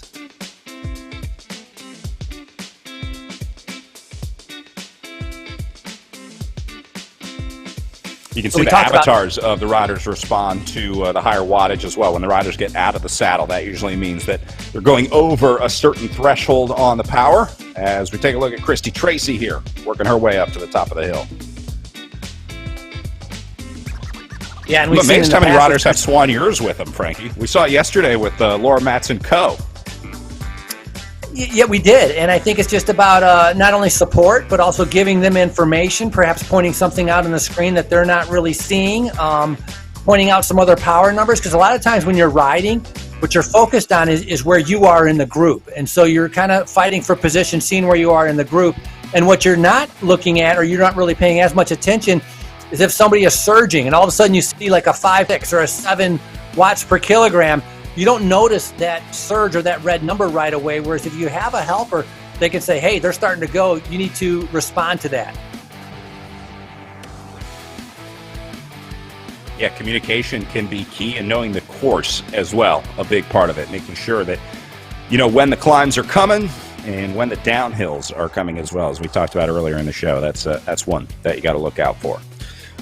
All right, here are your 4 groups. Leaders in the bottom right, Stephanie Sidlick, your first chaser, down in the bottom left. Next 3 behind her in the upper right. And then the rest of our top 20 in the upper left.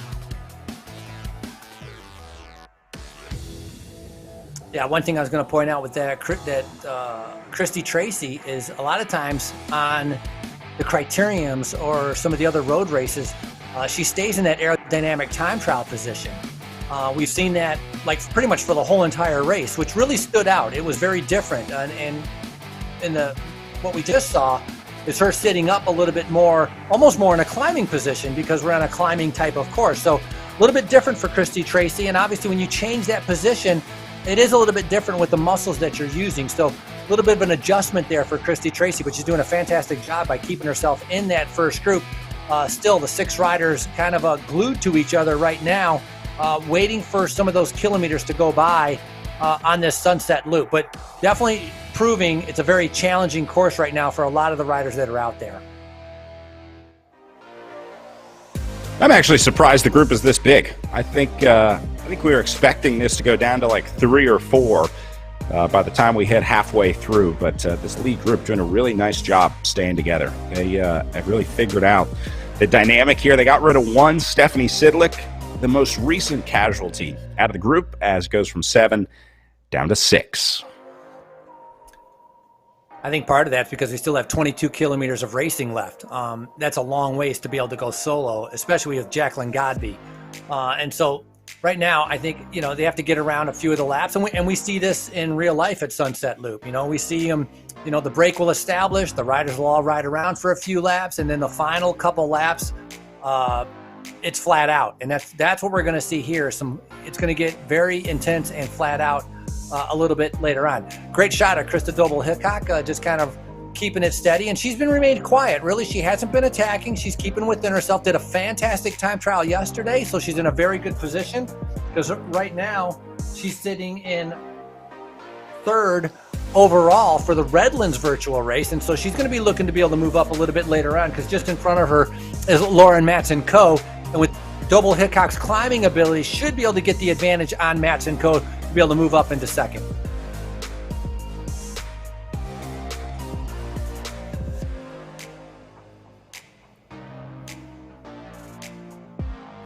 All right, so coming up on 20 kilometers of racing remaining here as the situation remaining the same. Up the front, this group of 6 just ticking away the miles as they slowly melt away the last 3 circuits of the Sunset Loop Road Race. We're going to take a short break here from our live coverage of the Redlands Bicycle Classic, pay some bills, and when we come back, more live racing for the pro women in the Echelon Racing League.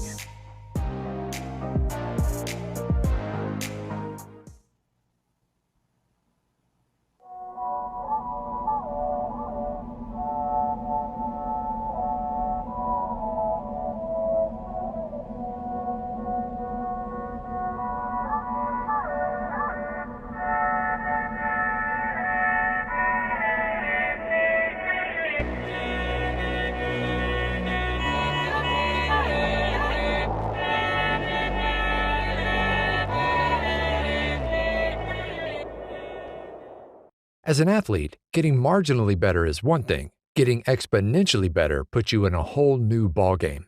Biomoto uses a proprietary digital process to capture movement at 200 frames per second and 70 sensors per foot to measure ground-based forces, resulting in advanced motion analysis that's up to 10 times more accurate than orthotics. It's the data generated by this process that allows Biomoto to construct custom insoles that make athletes faster, stronger, and more stable, and results in an unprecedented 95% success rate.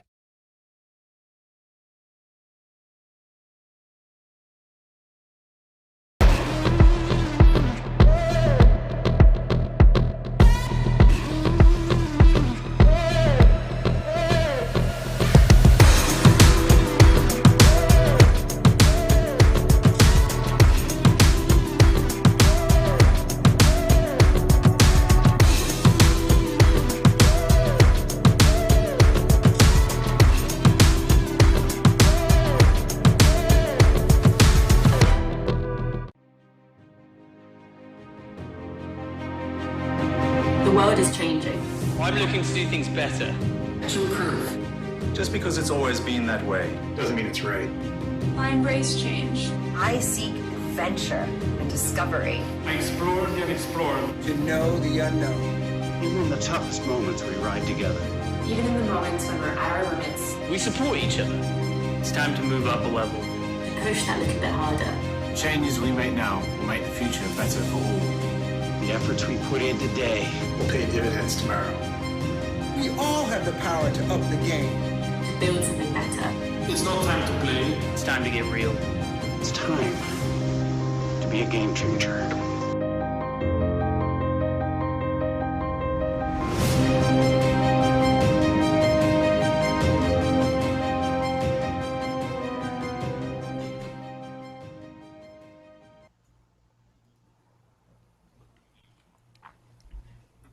Welcome back. Good look at the front of the group from high up above the virtual RGT world on our Sunset Loop road race course.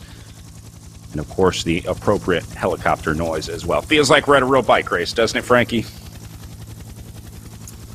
Very much so. Just we need to incorporate some ringing bells, maybe some fans, just kind of like the way they pipe in the sound for the NBA and for the NFL, and then we'll be good to go. Right.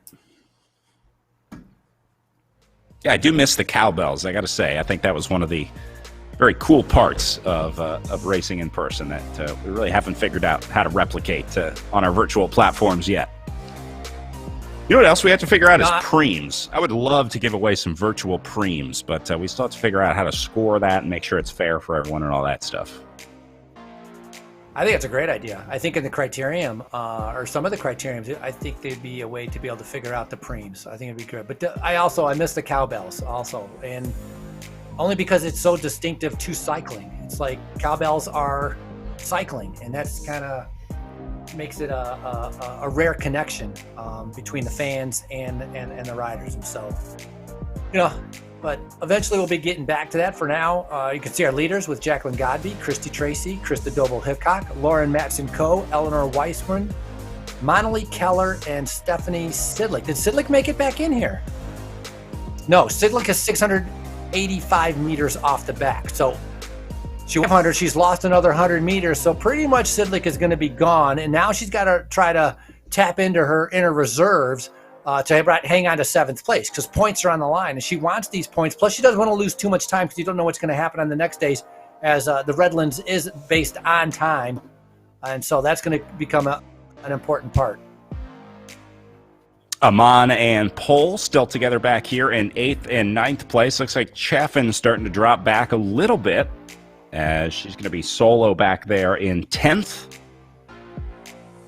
You can see the gap that she has up ahead of her.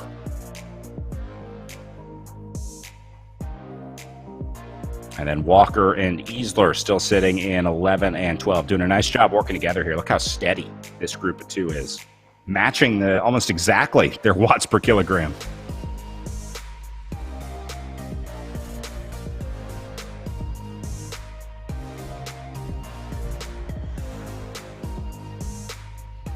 Then we go back to 13, 14, and 15 with Real, Cameron, and Harris in 15th.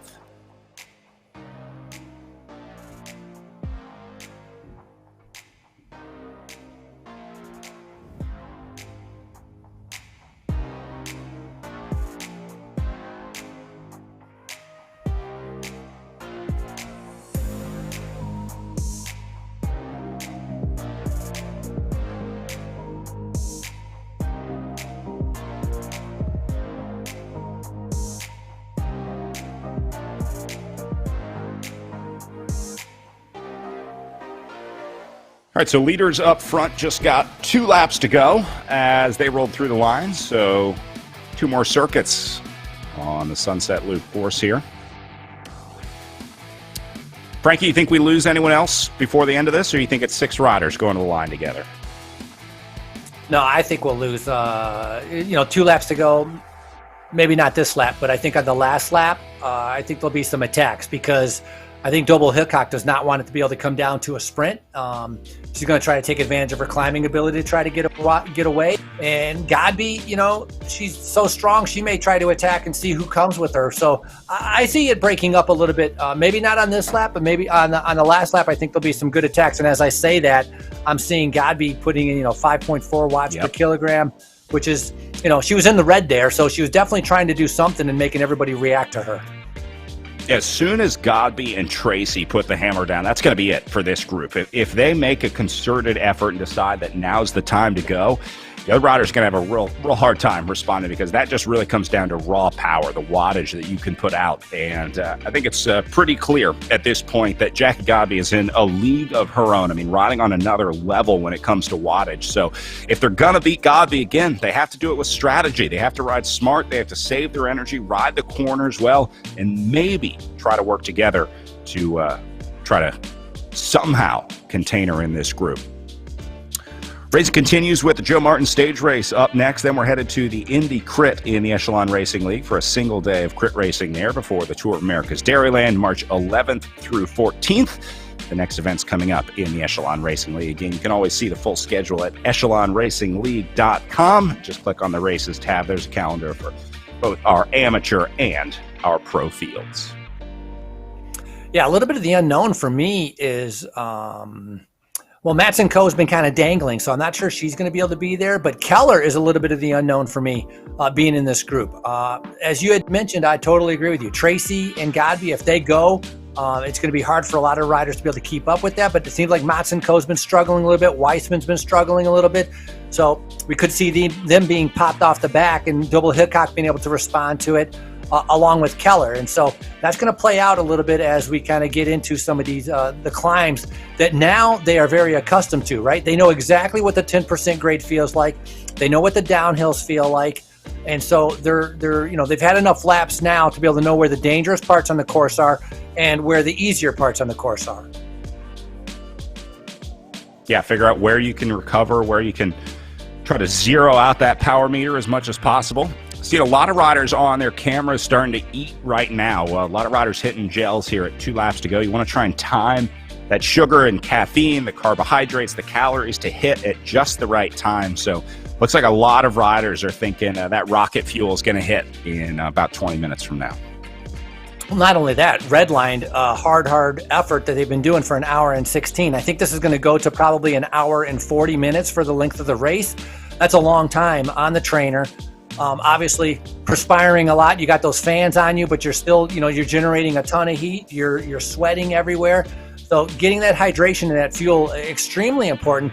And it's just the intensity of it. It's very different than going out and doing Sunset Loop on a 5-hour day where, you can sit in and you're coasting. There's no coasting. And that's the biggest difference with the virtual platform really is there's very limited coasting when you're trying to be able to sit in a group. You're always having to put out the power, otherwise you're just going to get dropped. And right now, Keller's on the front, or Tracy, 4.7, 4.6 watts per kilogram. These are not easy riding efforts that they're doing. Yeah, and try and do it for an hour and a half. Gives you a good idea of just how difficult virtual racing is. It's not that one is harder than the other between virtual racing and in real life racing. They're just different styles of racing, different efforts. The virtual racing is really explosive. It's all about the corners. It's kind of more like a criterium, I guess, where it's really about accelerating, having that explosive power. And then real life road races, you can really get by with a little smoother effort. You get to smooth it out a little bit. It's not as important to be sharp in your reactions. So yeah, just a little difference there between the virtual racing and the real life racing. I guess the other part is you don't get the scenery, right? You don't get the fresh air and get to visit with all your friends. Taking a look at some of our drone shots from last year or last race, 2019, on the Sunset Loop. Some beautiful homes up there. From last time. Yes. Yeah. Yeah. Big. You can see how fast the downhills and how it gets strung out on the downhills. Speeds easily going, 40, 45, 50 miles an hour flying down here. But you can see gorgeous homes, very smooth roads, and it's a hard circuit. Going down to the fire station, they turn left. Long climb. Usually the first point sprint is at the top of the climb, and so that makes it a little bit different than having a point sprint on a flat road. It's on the uphill. But beautiful area to be able to go ride and, great mountain biking, hiking. And, Redlands is, it's known as a sporting community. They definitely welcome, with the host housing, all the athletes. And I've done many years of doing host housing at Redlands and had some great host houses where we've had a lot of fun. Like with the riders and myself, had a lot of fun hanging out with our host families. Yeah, you want to talk about how into the race the city of Redlands is. The finish line where these races start and finish in downtown Redlands has a permanent finish line built into the asphalt. It's like a brick line with the Redlands logo there in downtown Redlands. So you could say it's part of the city's DNA. Charlotte Backus in this course in real life is a kicker, no doubt. You missed the children, yeah, waving at the schools to cheer us on. One of the most memorable parts of racing there. You know what she's talking about, Frankie. There's always this elementary school right on one of the corners, one of the fastest corners of the race, by the way. And it's always cool to see the kids out there cheering. They make signs for the teams. The other thing that Redlands does better than probably any other race in the country is the school visit program. They send teams to the local schools in the week leading up to the race, and then all the kids get psyched on bike racing. They get to meet, or get some heroes. They learn about the riders and teams, and then they can come watch and race too. They have a thing called the School Duel at the Real Life Redlands Bicycle Classic. Yeah, the kid race there is huge. They got turnout for the kids race, and also, yeah, in that Highland, I think it's Highland Park on that race, where they're all outside, kind of, the teachers keep them back. Obviously, the kids want to stand right on the curb, but it is the fastest part of the race course. Everybody's flying by there like it's 60 kilometers an hour, and so teachers definitely keeping them back, but they're screaming bloody murder at every rider, no matter where they are on the course, and it's a ton of fun to be able to watch.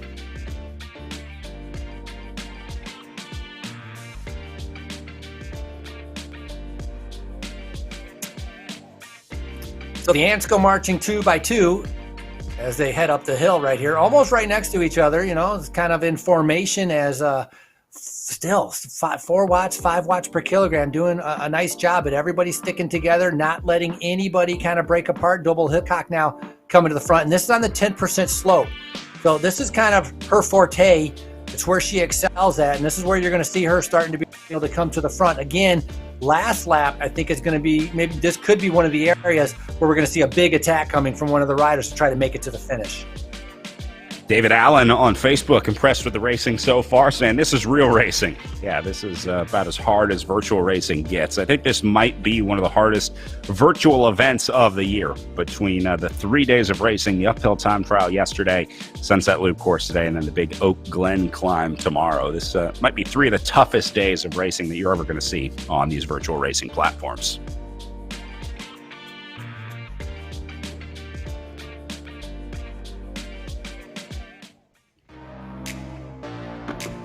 Crystal Double Hickok in her pain cave had a chance to represent Team USA earlier this year at the World Championships races for the Rally Trade Team, but she has her Team USA kit on here in the RGT platform. Now, Godby is wearing the leader's jersey. The leader of the Echelon Racing League has a special sort of reddish jersey that you see Godby wearing up on the front there.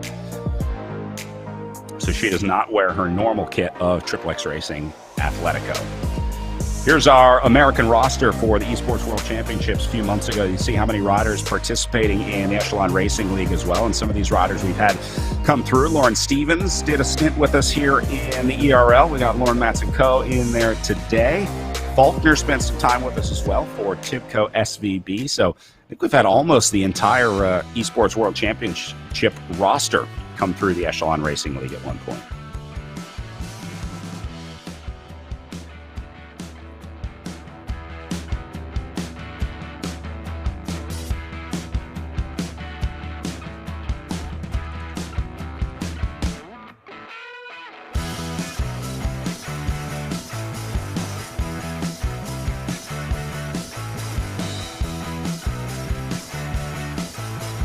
Now Stephanie Sidlick dropping even further back, coming up on almost a kilometer behind the leaders. At some point, she's going to have to start thinking about what's behind her rather than what's up the road. The race for 8, 9, and 10 maybe coming up to her back door here pretty soon. So things changing pretty quickly out there today for Sidlick. At one point, solo off the front of the main group, but now just trying to hold off 8th place behind her.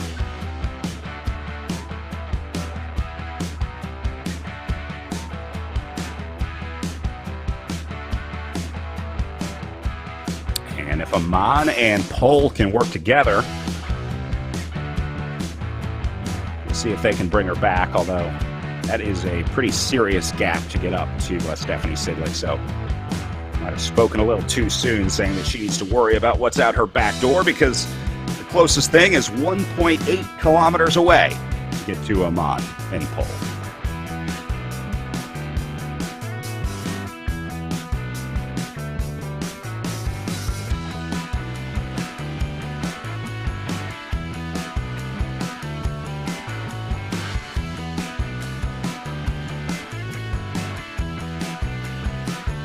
Pick up Morgan Chafin from the Velocity Vixen team. Teammate of Amman.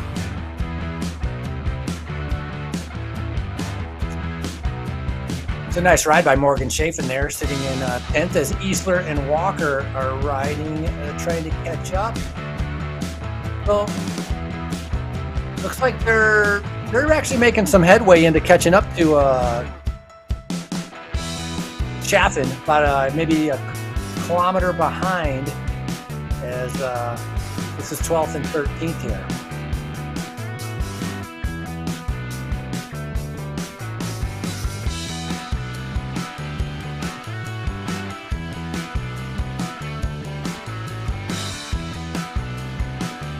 This group doing a nice job riding together as well. The Team Infinite teammates here with Cameron, Rial, and Harris. Got a nice pace line set up here. I think there was a Project Echelon jersey in there as well. The Bonacisi, Ayala, and Larson. The Velocity Vixen train looking good back here. There's a little team time trial going on. Yeah.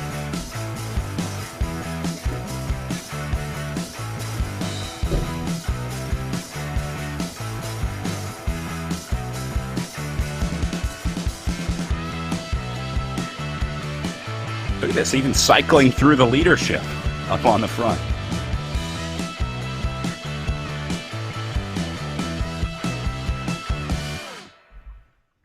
Velocity Vixen team starting all 6 riders here. It's a minimum of 4, maximum of 6 riders. They have 12 riders on the roster. A team can have up to 12 riders on their roster, and they can choose which 4 to 6 riders they want to start each week. So this is Velocity Vixen's roster for the Redlands Bicycle Classic.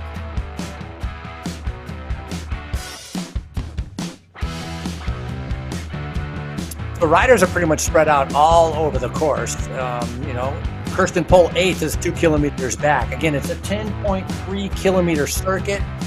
Well, we might have some riders lap some riders. That definitely could happen, but it just shows the tenacity of this race course is really making it very difficult for a lot of the riders. So to go back to our leaders, we had a group of 7. Sidlick, who is a very early attacker, was away all by herself on lap number 1.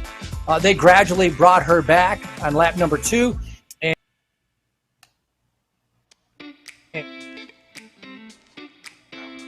Rod, come.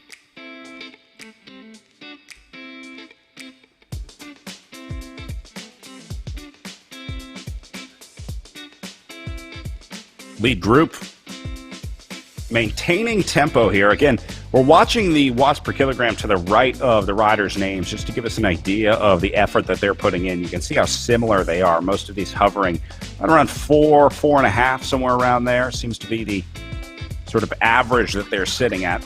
Now, again, the watts per kilogram is a standardized number because it takes the weight of each individual rider into account. The sort of best measure of how much effort you're putting out is the number of watts per kilogram of body weight that you have. And so the riders have to enter their body weight each week with a very strict verification process in the Echelon Racing League. They have to do a weigh-in each week where they record a video, they have to show the scale, they have to show the current date, because the weight of the riders is so important in virtual racing. And so it's really important for ERL to make sure that they match. So Brad, right now, 10 kilometers to go. So that's 6 miles, getting down to the nitty gritty as these riders are, they're eyeballing each other. That's exactly, it's the cat and mouse game that's happening right now, is none of them are willing to kind of commit to making a move so early on as they continue to see. I think they're waiting to see what Godby's going to do. Get in line, because we all are. Such an interesting dynamic having such a dominant rider like Jackie Godby in this race. It's pretty much Godby against the world. Doesn't have any teammates in the race. Triple X Racing Atletico doesn't field a full squad here, but to be honest, she really doesn't need it. I don't know what Jackie Godby would really do with teammates in a situation like this anyway. I agree with you.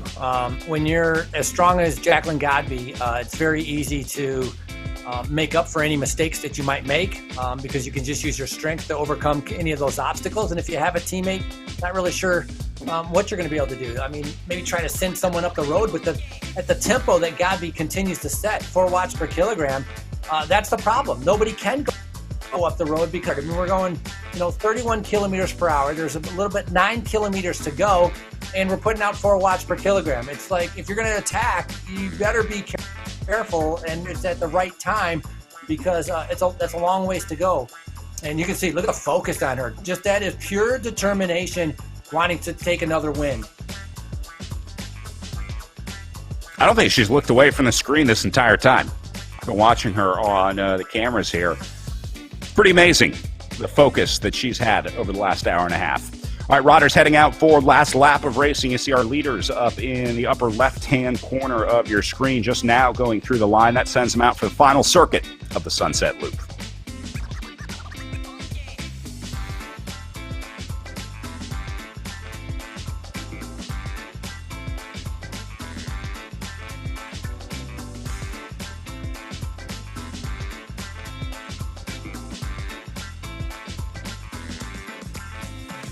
Well, if these riders have a plan to try to beat Jackie Godby at her own game, this is the time to execute it because they are rapidly running out of real estate to make this happen. If you're going to try and attack early, if you're going to try and box her in, if you're going to try and split the group, whatever the plan is to beat Jackie Godby today, you got to do it soon because we're on the last lap of racing.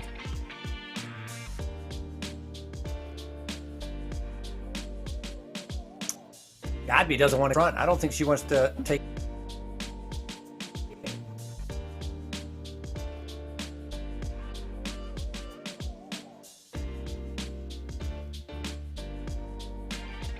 Yeah, Godby likes to be in control, maintaining control of this group still.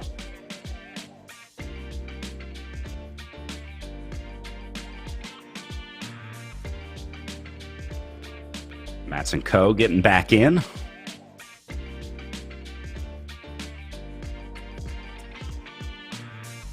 So one thing, we're on the last lap.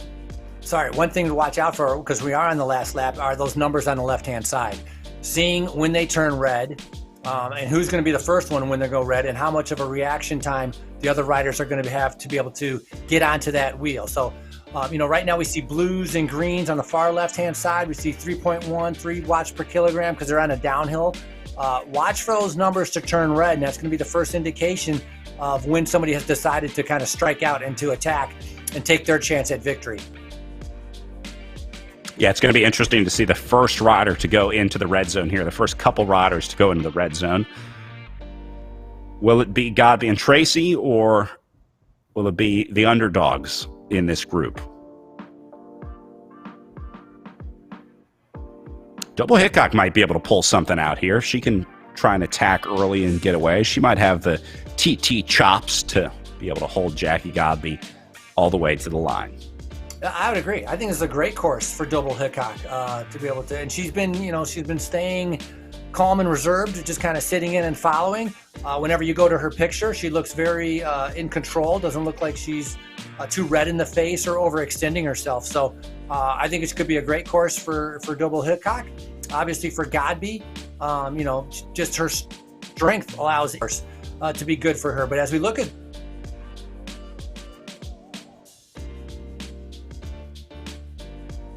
yeah, she really doesn't look too tired here. Looking pretty calm, not breathing very heavily, not seeing a ton of sweat. I think that's partially because she has pretty massive fans set up there, but Double Hickok looking pretty good. That's probably why you don't see her very sweaty also.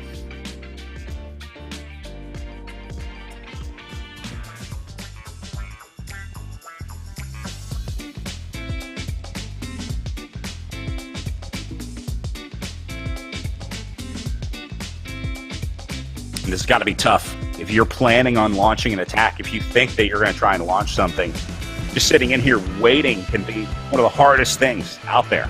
It's like trying to hold on to a hot stock. You just want to go, you want to sell it, but you got to wait until just the right time. So I'm wondering if Double Hickok is trying to contain the beast a little bit right now, waiting to launch the big effort. Yeah, trying to control yourself. I still think worst case scenario is that Jackie Godby is the first to go and you have to respond, because if Godby's going, you know she can do it. She probably knows herself better than most of these riders in the group. And so I would say when Godby attacks, she is pretty sure she's going to be able to stick that one to the line. Godby goes, everybody's going to react to it. So maybe in your head you're thinking, maybe I should wait for a little bit of an uphill and go and attack before Godby attacks.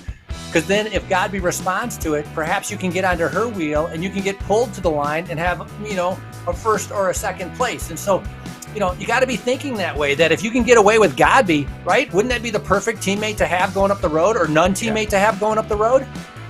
Yeah. Easier said than done. I'm just going to follow Jackie Godby's wheel. No, my point is you go first. Go first and attack, catch everybody by surprise, get the gap, and then see if Godby reacts to it and then comes up to you. So this is the idea here, is not waiting for God, because if Godby goes and when she decides to go, I agree with you 100%, Brad.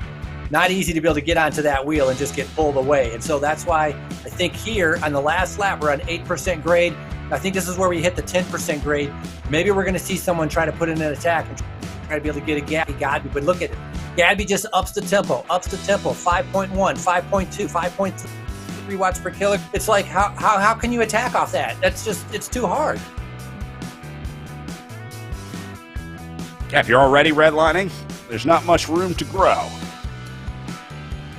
As we take one last look at all our groups across the course. Those are your leaders up top and your chasers down below. Doesn't look like much is going to change in the chase situation. So I'm thinking it's this lead group of 6 that will be focusing onto the line.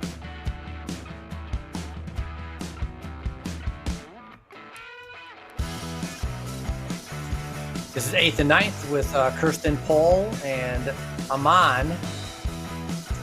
So a nice ride by them for 8th and 9th place right now. They still have a whole lap to go, whereas our leaders right now, I think, have about 4 kilometers to go. Recovering from a broken collarbone from earlier this year. So she's kind of gradually making her way back from recovering off of that broken collarbone, the young 23-year-old. As we go back up to our leaders here. Matson Co, man, she's just been hanging at the back. I mean, almost like a sleeper, secret assassin. I wonder if she's going to have something at the end.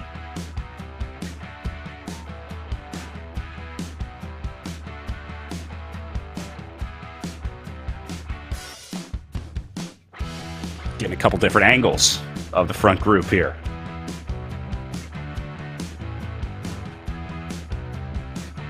This looks like an attack, possibly. I think Monali Keller now on the attack. Out of Redmond, Washington. Looks to me like Keller is throwing down, trying to see who can go up to her. She got into cycling in 2003. She did that crazy La Ruta in Costa Rica, the mountain bike race. Oh, yeah. Yeah, you got to be hardcore to be able to do that. Godby, counterattack right over the top. Uh-oh. This is on the downhill, though, so they're going to be able to get back onto her for right now.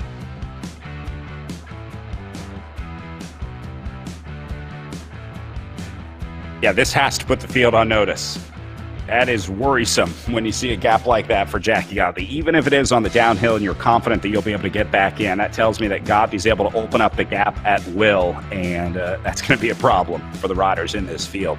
They're running out of time to do it. It's easy to armchair quarterback here and say that everyone should be attacking Jackie Godby. That's an easy thing to say when you're sitting in a comfortable office chair and everyone else is averaging 4 or 5 watts per kilogram, but from our helicopter drone view up here, it just seems like that's the only way that anyone's going to be able to take on Godby today.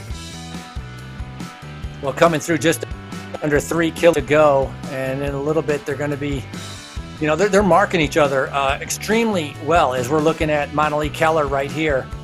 doing a great job. She was attacking on that little uphill to get herself in a good position on the downhill. Godby responded to it, and our 6 riders are still 6 straight across the road.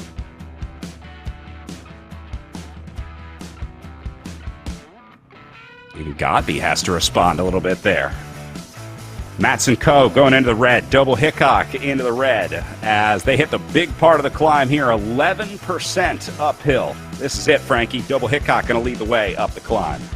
Yeah, look at the watts. 7 watts per kilogram. Double Hickok striking out. This is her opportunity. She's trying to go away, and Godby just setting a tempo right behind it. So Double Hickok, God finding to Wiseman. Matson coming off a little bit off the back, but right now she needs to be able to go, and look at it, out of the saddle in a bigger gear as Double Hickok right now able to take advantage of her climbing ability to be able to get a gap. Double Hickok out of the saddle, but still not able to get rid of Jackie Godby here. This is frustrating for Chris Double Hickok, not for us. Look at that, a little bit of a gap. Little bit of a gap. I think she's might have cracked her. Just got to give her some motivation there. See, started to open up a little bit of a bike length as Godby now rested. But look at the gap that's forming to the 4 riders behind it. So Hickok and Godby pulling themselves away from everybody else. So that is a huge effort to be able to crack the others. But Godby just not willing to fold. You called it. Chris Double Hickok goes first. Godby responds, and now she has a little bit of a gap to work with here. Looks like the Christy Tracy chase is going to close this down, but they were able to get the separation that I think that they were looking for. Was it enough? Will it hold? I don't know about that, because it looks like these chases are coming back.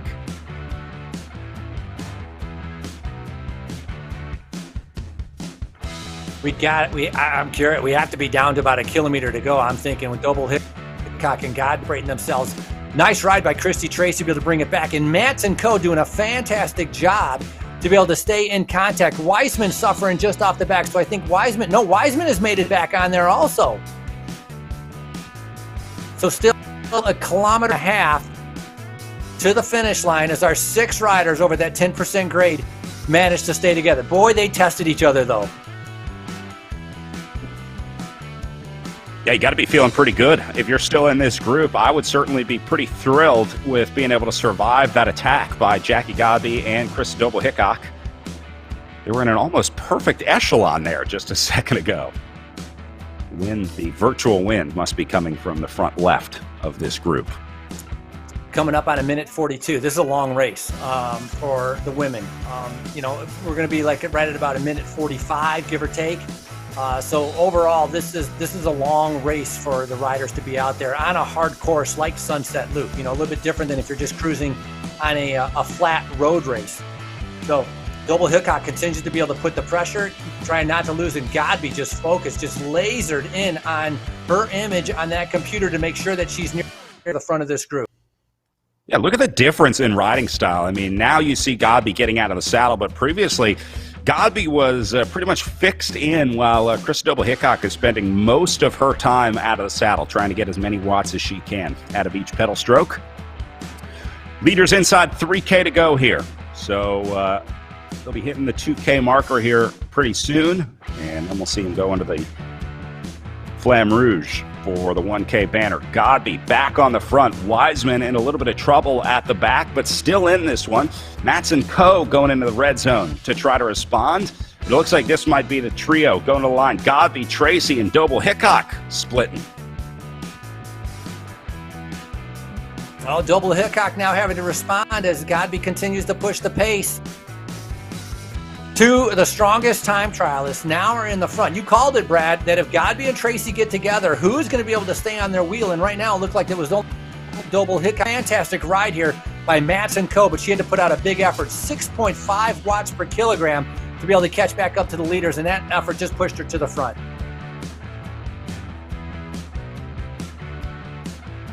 All right, so now call it 4 riders. Yeah, up front.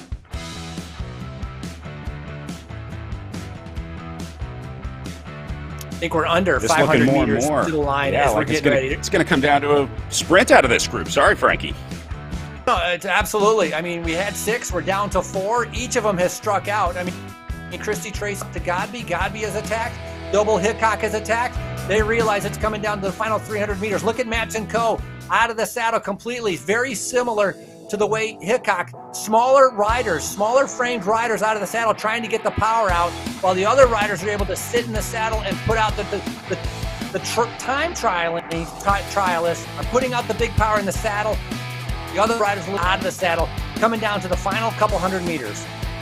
Still relatively low power here. Look at the power zones. Green, yellows, even some blues in there for Laura Matson Coe. So they still haven't gone full gas yet. The explosive attack still hasn't come out of this group. They're all just waiting, biding their time. Who's going to be the first one? This is a classic standoff situation, Frankie. I love this part of racing. The break is going to the line, and everyone's looking around saying, who's going to be first to go?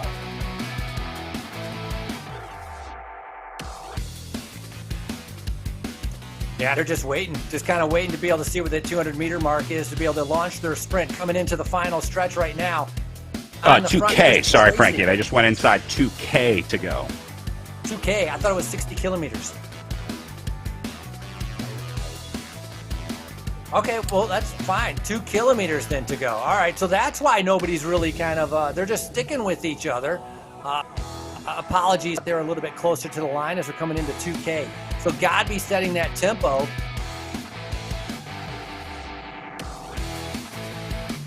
Taking one last look at 5th and 6th place. Yeah, with Keller and Wiseman here in 5th and 6th. Yeah, Frankie, sorry, the GUI here does not show accurate distance to go. Our camera bots, there's a glitch in game. So, my apologies. That is an incorrect distance to go. These riders, though, look at the gap here, back to 5th and 6th. They were only about 60 meters back. In fact, you can see them on the left-hand side of the screen. You can just barely see 6 and 7 behind, or 7 and 8, sorry, behind Laura Matson Coe. So they might be able to get back up into the group. I think they're going to run out of time, but how about those chasers almost making it back in today? Yeah, nice big effort right there. And it's a pretty big gap. And on the downhill, when the speeds are going high, that would be hard. But they're on a gradual uphill right now. So if the leaders just water, and we see this all the time, cat and mouse. The chasers from the back could make their way back up into this group. So we got to watch out again. Look for the red numbers. Who's going to attack first? As Godby is just kind of sitting just in the back in that red jersey. Double Hickok in that red, white, and blue USA jersey. And then you have Christy Tracy there also in Matson Coe. And Matson Coe is part of that insured pedal power team.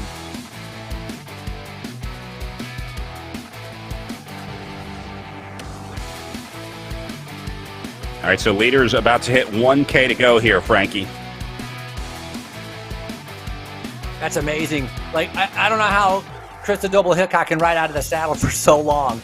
I mean, she's just going, just full power out of the saddle the entire time. Look at Matson Coe. She looks like she's already sprinting, and she's been like that. It's like an unbelievable. Christy Tracy just taking a little bit of a coast, a little bit of a breather, as she's getting ready to be able to launch her attack. And so this is going to come down to a fantastic sprint.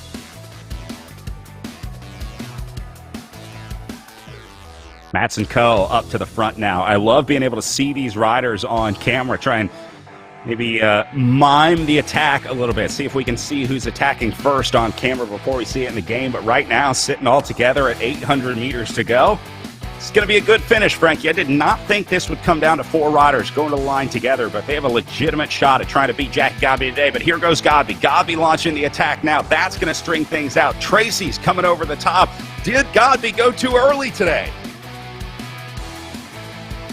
Look at Double Hickok doing a fantastic ride out of the saddle, shifting gears. Matson Coe now surging on the inside, trying to be able to get to the line. And that's the question, is that they don't really see the line. They're not exactly sure how much farther it is to there. They'll see their countdown timer counting down, the distance counting down. But right now, Tracy's on the front along with Godby and Double Hickok hanging on for dear life. There's the arch. Here comes Laura Matson Coe. Look at this attack from Coe. She goes by Godby in the last 100 meters, and Laura Matson Coe did it. Godby attacked too early. Matson Coe held on, and Laura Matson Coe has dethroned Jackie Godby today.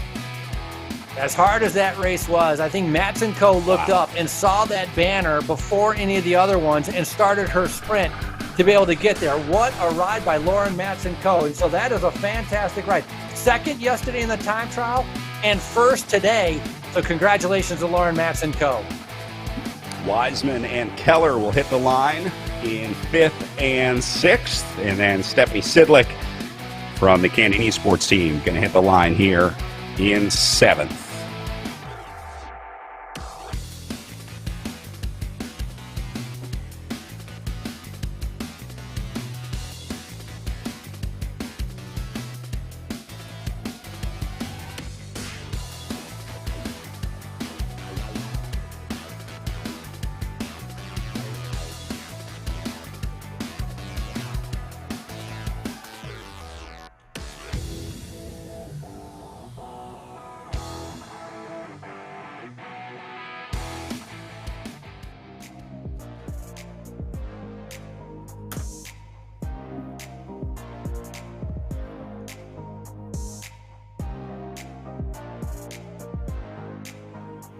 Right now, looking at number 7, Stephanie Seidlich, making her way back. Started off the race, from the Canyon Esports team, putting the pressure on everybody else. Was away for a lap, and then gradually, once she got caught, I think she hung in there for about a lap. But then, the pace was just a little bit too much. Then ended up coming off the back, so she's making her way towards the finish.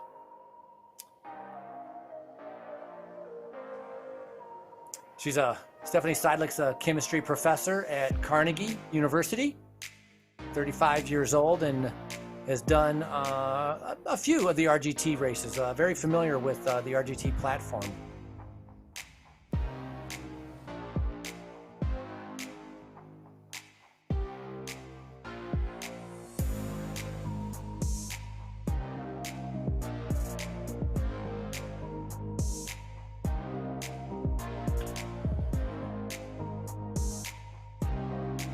Watch Stephanie Sidlick wrapping up her ride, being joined now by our race winner, Laura Matz and co. Laura, congratulations. An exciting finish out there for 4 riders going to the line. Did you expect to see a group going to the line today? I didn't. I thought that the brakes were going to be on that last time. I thought people were going to go a little quicker and bumps going into the finish. And then take me through the strategy in the finishing sprint. Was the plan to try to hang back and surge late? It seemed like that last 50-meter surge was the winning move. Come on, ladies, you got it. Push, push, push. I sprint so much. Like, it's my favorite thing the whole race. I'm like, oh my gosh, I hope we can go down to a sprint. And so, yes, that was my plan. Was just push, push, push. You got it. It's just biding their time. Sorry, we have some people unmuted here in the Zoom room. Hey, so how does this affect tomorrow? Obviously, looking at now that you can beat Jackie Godby in a sprint, is this the plan now? You just try and sprint it out every race? Tomorrow's going to be really challenging. It's a consistent climb. So today, I'm one of the heavier riders. I could go to 0 watts. I got my heart rate into the 130s on the descents, and that was a huge blessing for me. Tomorrow, I think it's no downhills. From what I remember, I haven't prepped really, but I think it's a continuous climb. So I think that's going to be 2 hours of a challenging climb. Yeah, a little more steady out there for the riding tomorrow. Laura, congratulations. A great win for the Insured, presented by Pedal Power Team. We'll see you out there tomorrow. Yeah, a lot of strong riders out there. I'm honored to be here. It was great to be there with Mona Lee and Jackie and Tracy and Krista. Honestly, it felt a lot like the the U.S. trials course. So we were on RGT to try to qualify for a Worlds team, and it was Tracy, Godby, and Krista and me, and it was a 6-minute climb, very similar to today. So it was fun to be out there with all those women. More things change, the more they stay the same. Great show out there today. All right, thank you.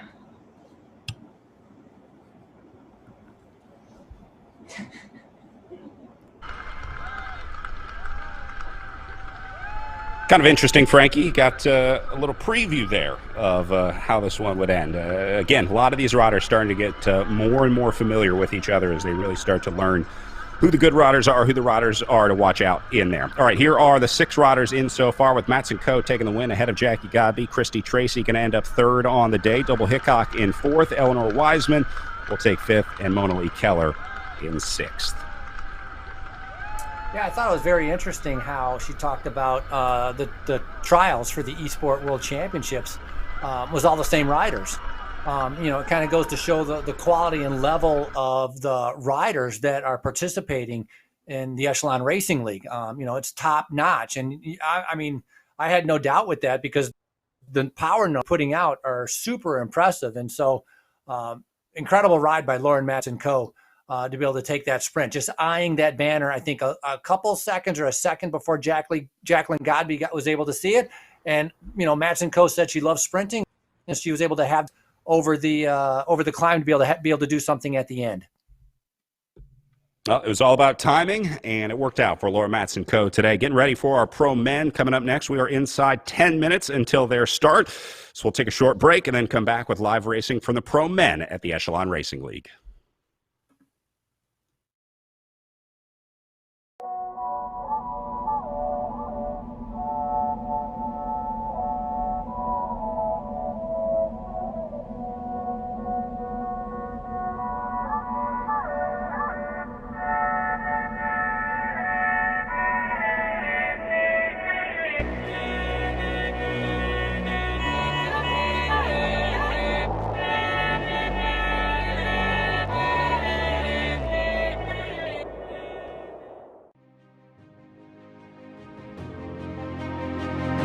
The world is changing. I'm looking to do things better. To improve. Just because it's always been that way doesn't mean it's right. I embrace change. I seek adventure and discovery. I explore the unexplored. To know the unknown. Even in the toughest moments, we ride together. Even in the moments when we're at our limits. We support each other. It's time to move up a level. To push that little bit harder. Changes we make now will make the future better for all. The efforts we put in today We'll pay dividends tomorrow. We all have the power to up the game. To build something better. It's not time to play. It's time to get real. It's time to be a game changer.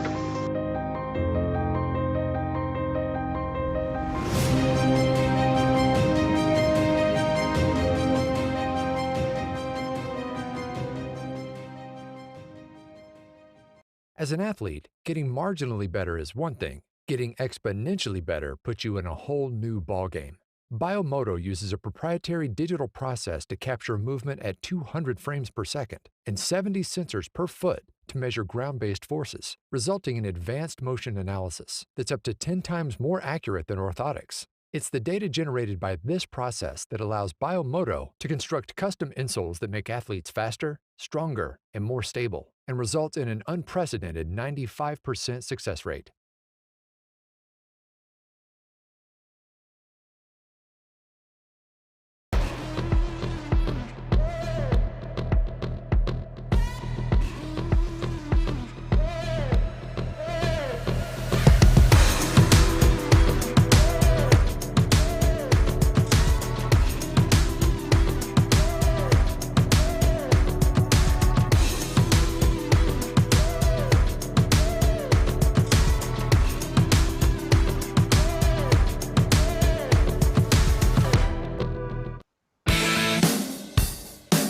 The 2020 Echelon Racing League is brought to you by Biomoto. Find the motor in you.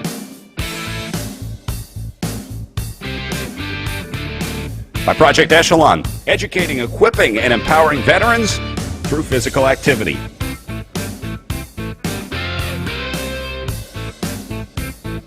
By Hyperice, move better and enhance your recovery with Hyperice.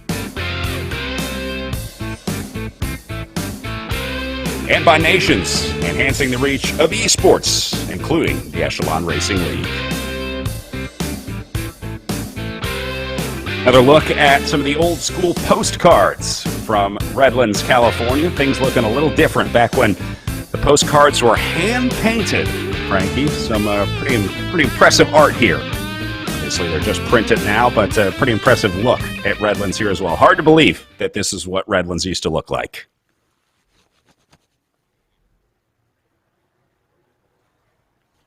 All right, so pro men in the grid right now, just getting ready to roll out, about a minute away from our pro men doing same course, same distance, 6 laps around the Sunset Loop course today. And if this one plays out any way that we saw the women's race, should be an exciting one. I was surprised to see the group go to the line together, and it may be an even bigger group for our pro men out there today. So see our riders getting ready, some cool pain caves in there as we switch over from our pro women to our pro men now after wrapping up a really exciting pro women's race. That might be the best race of the Echelon Racing League season so far. Watching Laura Matson Co. sprint over the top of Jackie Godby was really exciting. All right, inside 30 seconds to the start of our pro men. The question here, does anyone get away early? Does anyone try and attack? I think they probably all stay together and just roll away from the line as a group, just like we saw in the women's race. So time to start cranking those trainers up. I was going to say cranking the power meters up, but they have to maximize their power when that turns green so that they can rocket off the line. So you'll see everyone get out of the saddle here as they go inside the final 10 seconds, and then the field shoots off the line as they get the countdown. Frankie, back underway and racing in Redlands. Yeah, I'd be curious, this is going to be an hour, 45-minute race. I don't know how long they do with the warm-up. I mean, you got to kind of balance being on the trainer for a long time with your food and nutrition needs, but the start's critical, and all of these guys know that. So out of the saddle, full power. We're going to see red numbers over there, 4.65 watts per kilogram, putting out 400 or 500 watts for that first minute or so to make sure you're in the front group. We already see one rider being gapped off in the back. I mean, that is obviously not an ideal situation. So the big gun to come up to the front, and especially this first lap, a little bit of a learning curve, try to figure out how to handle the uphill. And an advantage is Matt Usborn. He actually, the amateur, on the Sunset Loop. So that's going to come in handy for him a little bit later on. Yeah, absolutely. Having that experience of riding this course, even if you just did it once, even if you just did one circuit of a Sunset Loop course, you're going to have a much better idea, obviously, of the course on the day, and that's a major part of doing well on these RGT races. I think that's one thing I've learned, too, is you have to recon these unique courses. On a flat four-corner criterium, not such a big deal, but on these hilly courses, the longer courses, you absolutely have to get out there and test the course at least once. Yeah, and I believe we're going to have about 50 riders on the start line here. At least that's how many started yesterday that did the time trial. 50 riders. So we should have had 50 on the start line. And we talked about Rudderham, a fantastic time trial yesterday. The young 21-year-old finally getting that elusive win. 6.02, so 6.0 watts per kilogram. And kind of, ironically, it was Ben Thomas who was in second, who had the highest watts per kilogram of anybody in the race at 6.24. So Hutchings, I think, with a little bit of a problem, a lot of coasting going on and not much pedaling, and usually that's indicative maybe of some power dropout. Yeah, a mechanical or technical, as we call it here in virtual racing, which is unfortunately part of the game. If you lose your internet, lose power, that basically registers as 0 on the power meter, and that causes the riders to usually drop out of the race because they realize that there's no coming back after a technical like that. Heinlein having a little look off the front. Go ahead. I like how the guy's getting like in a super tuck. Did you notice the riders on the downhill? They lean forward and kind of get into a super tuck. On that downhill section. I kind of like that change in the position on the bike. Pretty cool. Saw Matt Main of the Insured Pedal Power team a little bit off the back. Kind of surprising to me. Main has been a pretty strong rider since joining the pro ranks here of the Echelon Racing League, so maybe just had a bad start, or maybe his kids are watching Netflix. Brad, also look at the speed, the difference in speed from what we've seen from before. Just a minute ago, it showed 100 kilometers per hour on the downhill. So that might be catching some people a little bit by surprise of having to put out that effort on the down of going 60 miles an hour. And so extremely fast on this first lap on the downhills as Rudderham was just in the front there. Well, Heinlein finds himself off the back after starting off the front, went a little hot early on. Maybe just having some trouble adjusting to the speed changes in this group, as I think a lot of riders will. There's Tom Thrall getting spit out the back for the Insured Pedal Power team. Again, Thrall, another one of the strong riders in this group, an incredibly strong sprinter. If this guy's in that front group when it comes to the line, watch out, because Tom Thrall can definitely close the deal for Insured, presented by Pedal Power. Yeah, he's a thick rider. He definitely has the thighs for the sprint at the end. This beginning part, which makes it difficult, is because there's so many riders there. It's much harder, that fighting for position, and the platform puts on the brakes so you don't run into another. Those kind of things are all taking place in a group of like 40 guys, whereas a little bit later on, when it gets down to maybe 3 or 4 or 5 guys, you don't have to worry as much about a lot of that stuff. And so it's much more difficult at fighting for position and being in the front right now at the start of the race than it will be a little bit later on.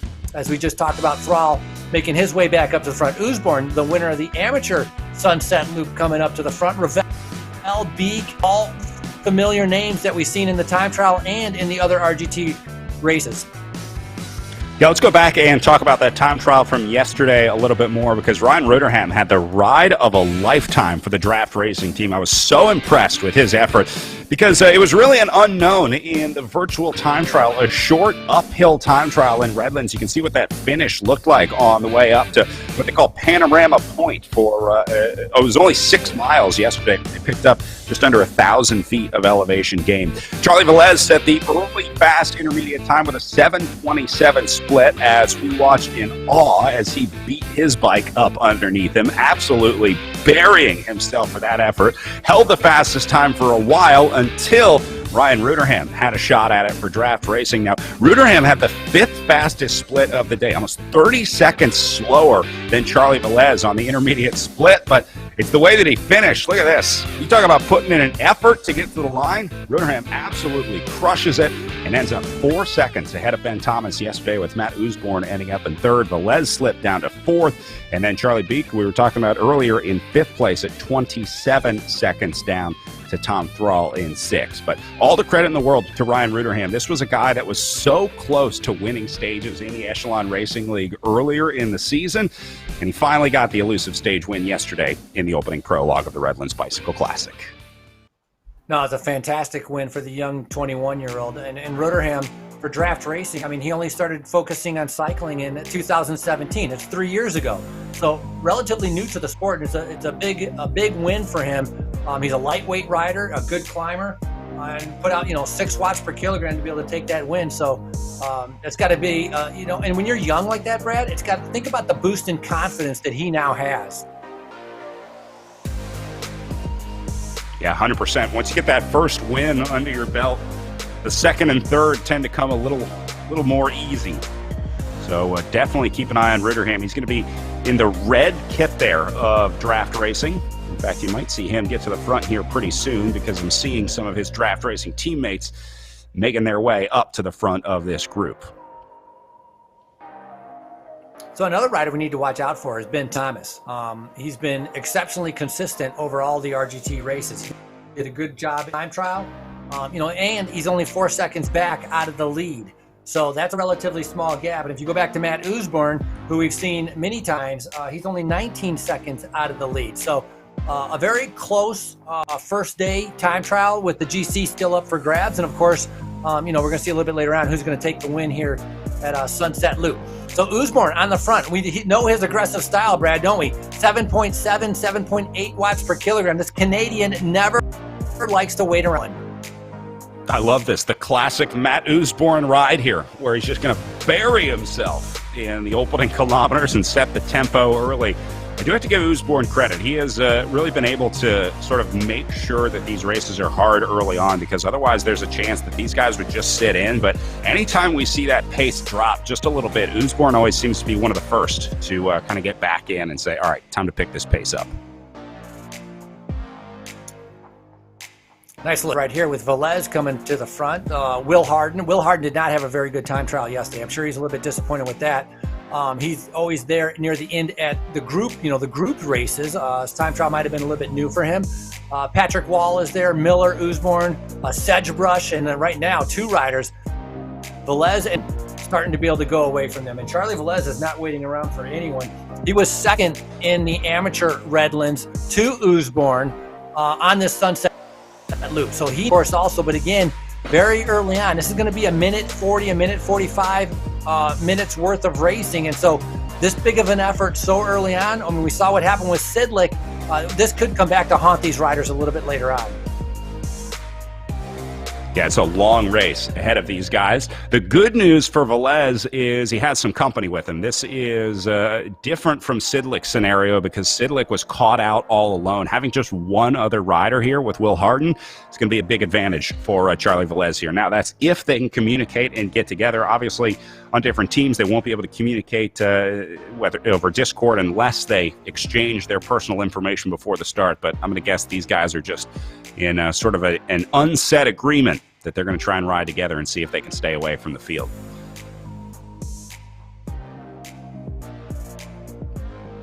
Looks like Revel leading the chase back in the field.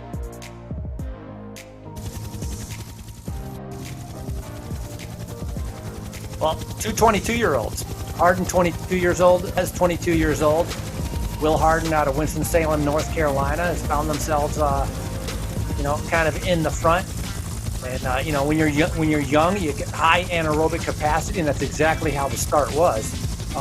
Super high speeds, trying to be able to get over the rollers, trying to be able to stay near the front, and the group is dwindling extremely quick. Right now, on a 7% upgrade, instead of being like all bunched together, instead of being a blob, it's starting to string out. And when it's strung out, it's very indicative that they're going hard. Just like in real life, once it starts stringing out and getting single file, that's a sign that things are going to crack.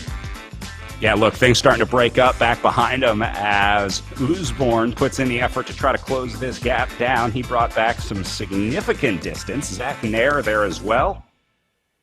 And then you saw Tom Thrall just letting off the gas a little bit as they slowly but surely reel these guys back in. A little bit further back, you can see some of those gaps opening up. This is a critical hill, 5% upgrade or uphill.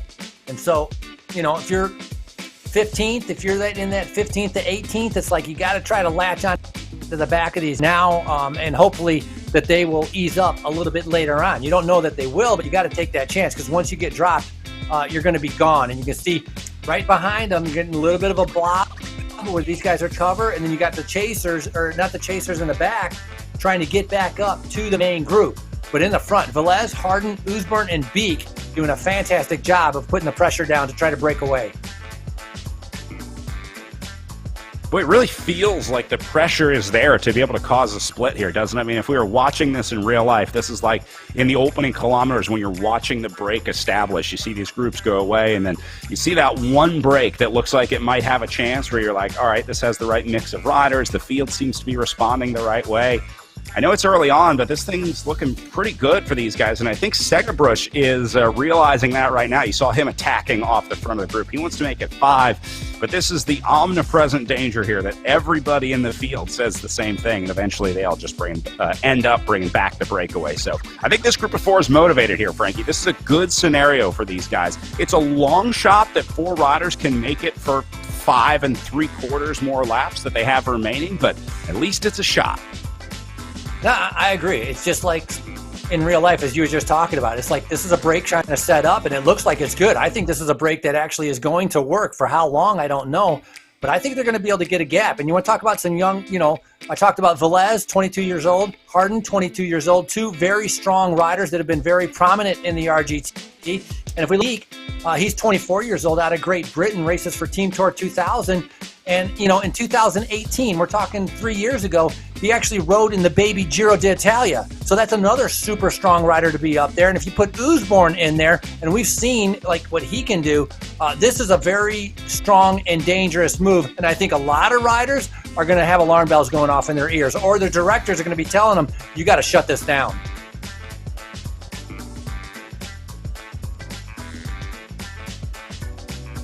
Velez doing a great job just setting tempo up there at the front. Really nice and steady.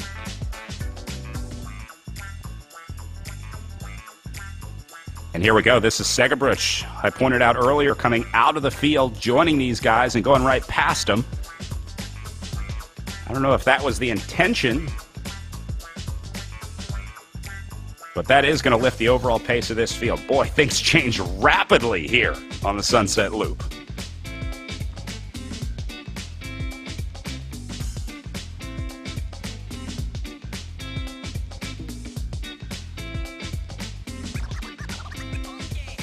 Wow, we had a group of 4. Now it's grown to about a group of 6 or 7. Did I just see Velez? Thrall. So Tom Thrall reacting to that situation to get up there. This is going to get more dangerous in the back because as the strong riders all come up to the front, who's going to pull the pack? Who's going to continue to be able to bridge across on a wheel that you can sit on? And so this gap right now, it's showing. Actually, I got to get behind Thomas Thrall. I got to get to like 9th place to see how big the gap is. So I can't really see that right now. But if you look at on the screen, that's a good size gap. And so right now, charging on a 2% uphill grade as the main pack, trying to be able to bring back these leaders. Yeah, this is now or never for these guys behind them as Segerbrush steps on the gas again to lift the tempo. I think you're right, Frankie. There's got to be some panic going on back in the group with the teams trying to tell each other that we need to close this gap down because it's only going to get faster up at the front. I'm taking a look at the teams in the group, trying to see if there are any teams that missed the breakaway. We see Canyon Esports. Zach Nair in this group as well for Project Echelon. Let's see if we can listen to the Project Echelon Discord. We've got them on Discord. I'm not sure if they're saying anything right now, but we're just going to listen in on their Discord here for a minute. Let's see if they say anything interesting.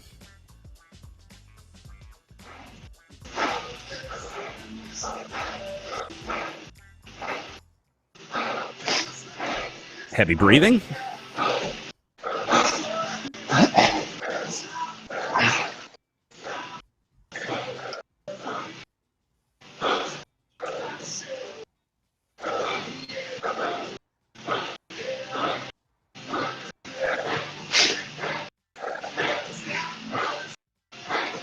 I think a lot of we're going to leave this up as we listen to these guys breathing right, hard, Zach, but I'm sure. There we go. There we go. Oh boy. Someone talking to Zach Nair.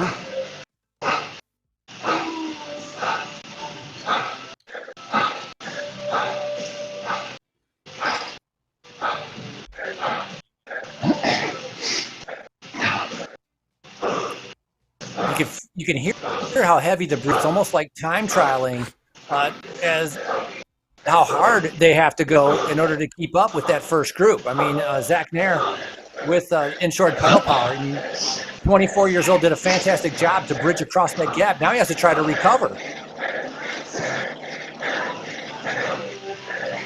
right, I don't know if I can listen to any more heavy breathing. We'll try and bring that up if we hear any more, but I guess these guys just listen to each other breathe for a couple hours. That doesn't sound very fun. If you're going that hard and you're breathing that hard, I don't know how you can talk. I mean, if you're full on going at, 5 watts per kilogram, 6 watts per kilogram, I can't have a conversation. I wouldn't be able to say anything. So, maybe at certain points of the race, there's a little bit more communication, but this is kind of crunch time because the group has separated themselves. I mean, Brad, look behind them. There's nobody there. There's like 5 guys kind of in no man's land. Yeah, Segerbrush is going to be the last guy, I think, that has a shot to win this today. This went down to 9 riders very quickly with a chance to win the Sunset Loop Road Race today. Here's the Chasers. Patrick Wally leading the way for the Insured, presented by Pedal Power Team. Little surprised to see Wally has missed the group here. He's usually one of the guys in that top 10 or 15 rider group.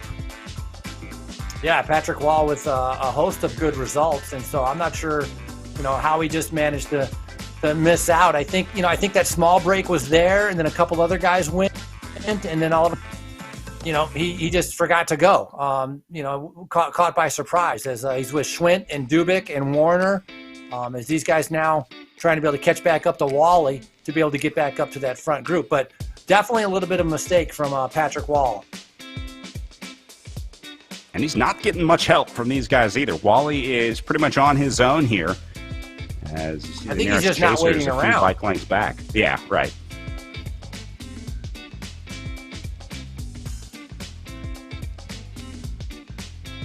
You got Warner in there above. So there's two or three above and beyond cancer riders in the chase group, trying to be able to get back up to the leaders here. And we have some above and beyond cancer riders, I believe, in the front group also here.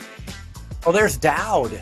Interesting. So he didn't do the Gateway Cup Series, but he did do the one that was before that, which was he won the Bucks. So Oliver Dowd, the Canadian, he won the Amateur Bucks County, and then he won the Pro Bucks County. So the Canadian, the only 150 pounds, is Dowd is back into this race, into the RGT races because he missed Gateway. So he made the split. So this is a big, dangerous rider that is up in this front group. His sprinting ability will be able to match Thrall. So they know they're going to have to watch out for each other.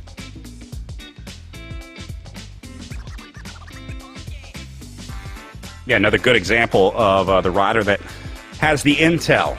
Ends up standing on the top step of the virtual podium. And here goes Dowd now up the left side.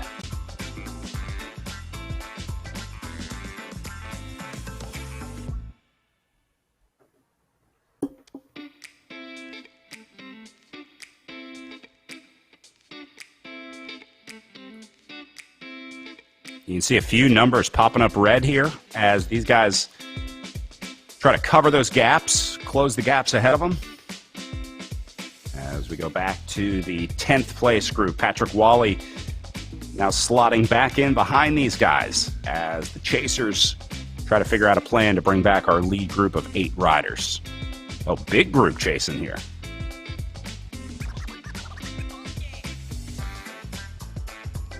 Well, that's what you're going to need for a chase group, to be able to bring back 9 riders in the front. Arguably, maybe the 9 strongest riders in the race. So for the chase group, you're going to need, 10 or 12 guys all kind of putting the hammer down, taking turns on the front, pretty much getting into chase mode. Hopefully the front guys, they're not going to be going flat out. You can see they're not. Ravel, granted, it's a downhill, but they're 2-3 watts per kilogram. They're looking at each other 4 watts per kilogram. So don't see a lot of red. And so this is going to give a chance for the chase group to be able to come back. Now with so much distance to go, who wants to ride in the front of the front group? Who wants to be the guy driving the pace? Nobody, right? Absolutely. Use this to your advantage if you're in the chase group now. The problem is, unless they have communications to riders up the road, unless they're on Discord with their team, they may not know really when that slowdown is happening. Obviously, they'll be able to watch the watts per kilogram of the riders in front of them because they have basically the same the GUI, the graphical user interface that we have that shows the leaders on the left side. It shows the wattage up in the top left, and then sort of the core stats up in the top right. So they can see the wattage of the other riders around it, but that's their only indication of how hard the other riders in this race are going.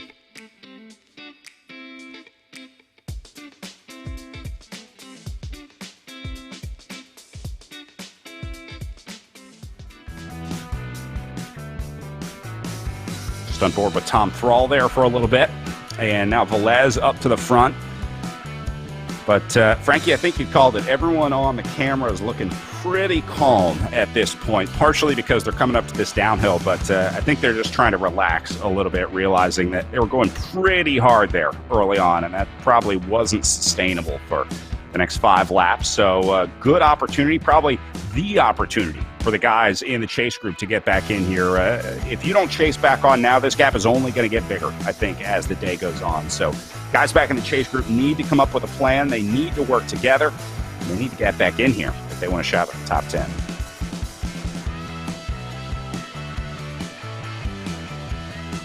These guys are flying.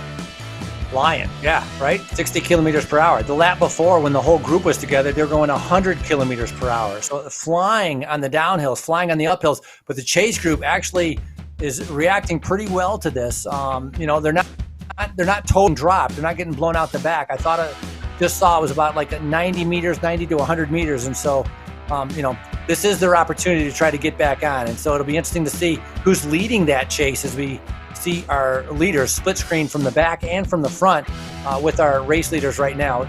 Different riders surging at different times as they hit the steep section of the race course, going up to about a 10% grade. And so out of the saddle, definitely for sure for many of these riders.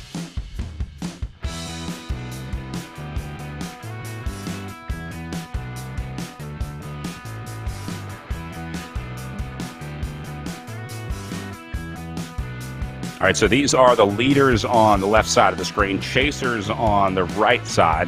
I'm watching, again, just the power zones that these two groups are in. Look at Usborn going into the red here on the way up. Dowd responding back in the chase group on the right-hand side of the screen. I'm wondering what Usborn is doing here, Frankie. Usborn's doing his usual. He's attacking.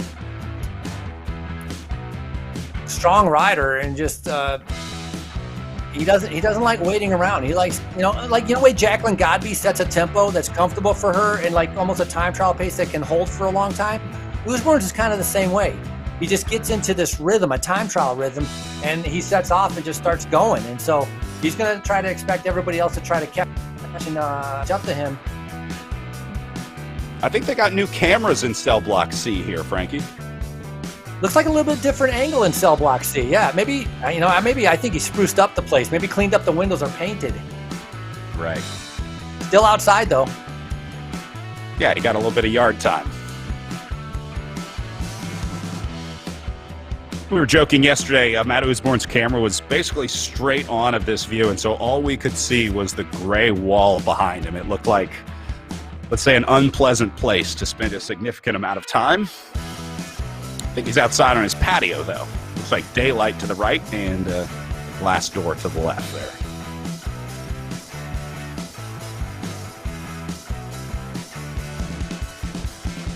Not a bad place if it really is a jail.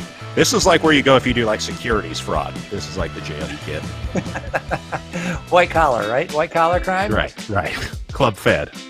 Yeah, I'm sure he lives in a very nice place. We're just messing around and joking because all we would see was a cement wall. But Usborne in time trial mode, and he's a good time trialist. I mean, third yesterday in the time trial, did almost 5.6 watts per kilogram. So that's only a little bit lower than Rudderham and Ben Thomas, who are first and second.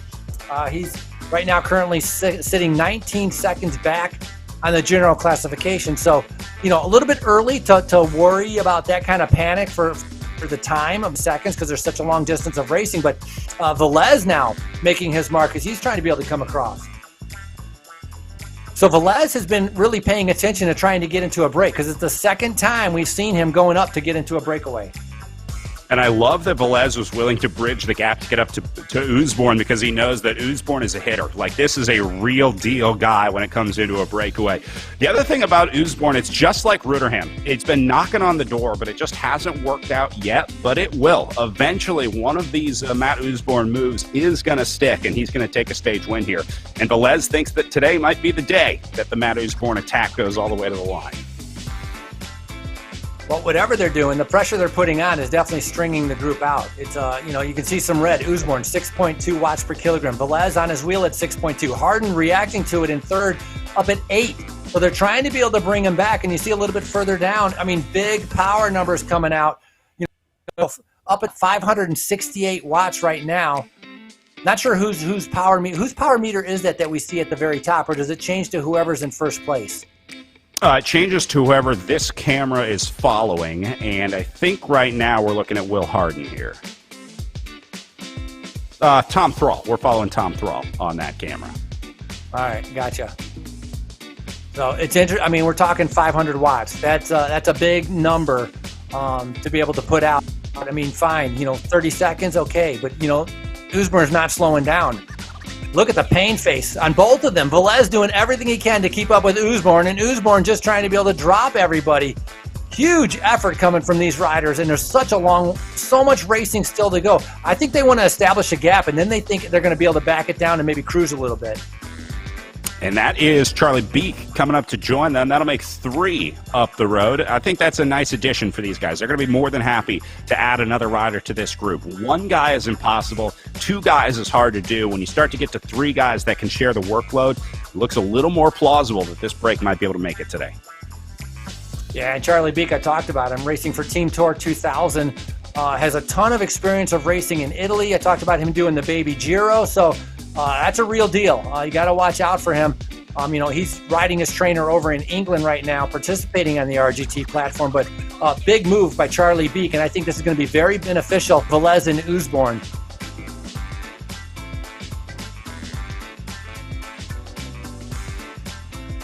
So there's your break of 3 with Usborne, Velez, and Beek. And man, looking behind these guys, I don't even see the chasers back there on the left side of the screen. That was a critical point. It seemed like that was a critical point where they just had to be able to hold on for like 30 more seconds, and it looks like almost like they cracked the chasers. It's like the chase group is almost shut down. Very interesting. You see Harden, you see O'Dowd, you see Thrall, who missed the group. So I think they're waiting a little bit to see if any team might come to the front to try to chase this down. somebody else is willing to do the work. But right now, the gap definitely opening up to our leader, sitting at about 138 meters. So pay attention to that number to see if that continues to increase. Yeah, you can see the distance to the next rider in front of them all the way to the right side of their name on the left side of the screen. It shows the country, then the rider name, then their watts per kilogram, and then the distance to the next rider in front of them. So yeah, about 150 meters between our leaders and our chasers right now, as Beak stays on the gas here. Look, all three guys in the red or orange power zone. These guys are not letting up, Frankie, and this is the right way to ride. This is how you have to do it. Build that gap early on, because if that gap is sitting at like 60, 70 meters, if it looks like you can go across the gap, then everybody's going to go across the gap. So these guys need to get it to a point, and I think it's there now, where it looks insurmountable to come out of the field and try to join the breakaway. That's where you have to kind of break the guys in the field like you were talking about, just kind of crack their confidence, and I think they've done it today. I think they have the gap to be able to crack the confidence, as you has just mentioned. Huge move, as Beak was just putting the power down. I mean, huge power numbers. I mean, 7 watts per kilogram, doing an incredible job. As Nair look, now these guys are trying to panicking. come across. Yes, definitely panicking. Nair trying to be able to come across right now. 5.7 watts. Harriet Warner, Harden, big numbers right now. They don't want this to go up. And look at the gap. It's 230 meters, and 5 seconds ago it was 130 meters. But these guys are realizing that, hey, nobody's taking up the chase. I'm going to have to do it myself. Zach Nair is going to have some help with Hayden Warner joining on. There is Zach for the Project Echelon team in the bottom right of your corner, leading the chase effort. Now, obviously, the concern for Nair is that there's not going to be much left in the tank when he gets up there, if he gets up there. The other guy's getting a free ride sitting on Nair's wheel. This is going to be interesting to see if they're able to bring back significant time. I think this is going to split the chase again, Frankie. I think we're going to end up with a small group of chasers, maybe like 3 to 5 guys somewhere in there. It looks like it might just be these 3, actually, taking a look at the gameplay action on our screen now. But I think the chase group is getting whittled down now. Yeah, I think these 3 riders are going to be able to stay away. And then we're going to have 3 or 4 riders will be chasing. And if I'm not mistaken, Brad, we've done 2 laps, because we're 20 kilometers in. So 2 laps completed, and all heck is breaking loose right now as Nair, Warner, and Harden are trying to be able to go up across. You know what? Patrick Wall has missed it again with that second chase group. Very surprised he wasn't able to be able to react to that. Same with Tom Thrall. So a couple good riders still sitting in the back, not really reacting to that second chase, as our 3 leaders 300 meters now in the lead. Just goes to show you how important it is to make sure that you're watching that screen and playing the game. So these 3 guys have split themselves off the front of the group, with Beak, Velez, and Usborne sitting just over 100 meters ahead of the nearest chasers. That group is starting to form behind them in 4th, 5th, and 6th, with Zach Nair, Will Harden, and Hayden Warner, and then the group behind them with Tom Thrall sitting in 7th. So the chasers starting to separate here, and I think these guys realize.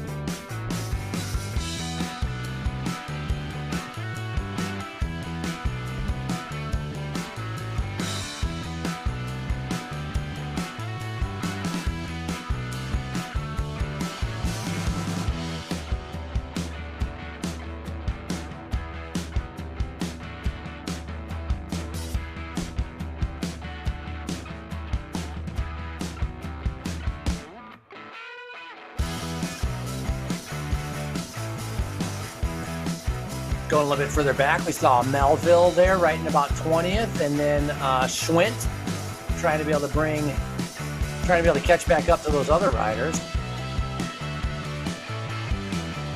Oh, Patrick Wall's not even in the 2nd or 3rd chase group, so Wall struggling, not having a good day at all, as he has been dropped off the back here to 23rd for Lausanne.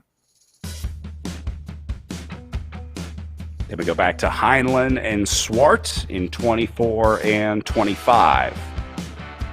Trying to hang in for Project Echelon and Restart Racing, respectively. Look at Ben Thomas in 26th. This is an outlier for Thomas, for sure. That's a big surprise, absolutely. Wonder if he had a technical issue at the start of this one.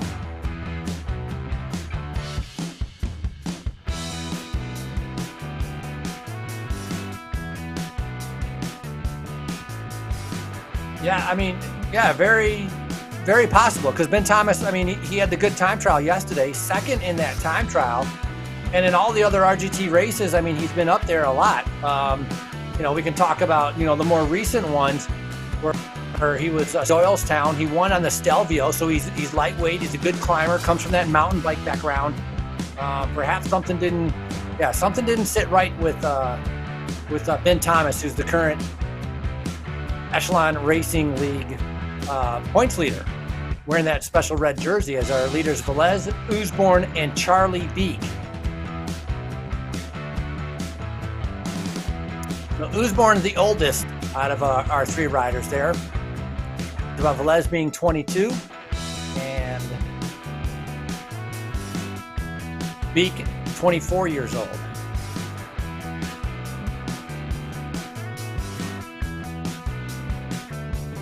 Chase group getting a little closer behind these guys. That's Zach Nair back there within sight of this lead group now. Look at the speed they're coming up also.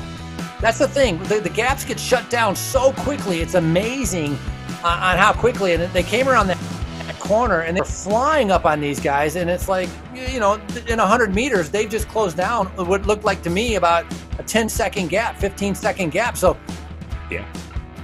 Total reshuffling. This is great. Total reshuffling of the deck, man. Nice move by Zach Nair and those other three riders to be able to get up to the leaders. I think it's going to catch them by surprise, but what an incredible chase by the four riders that just came up.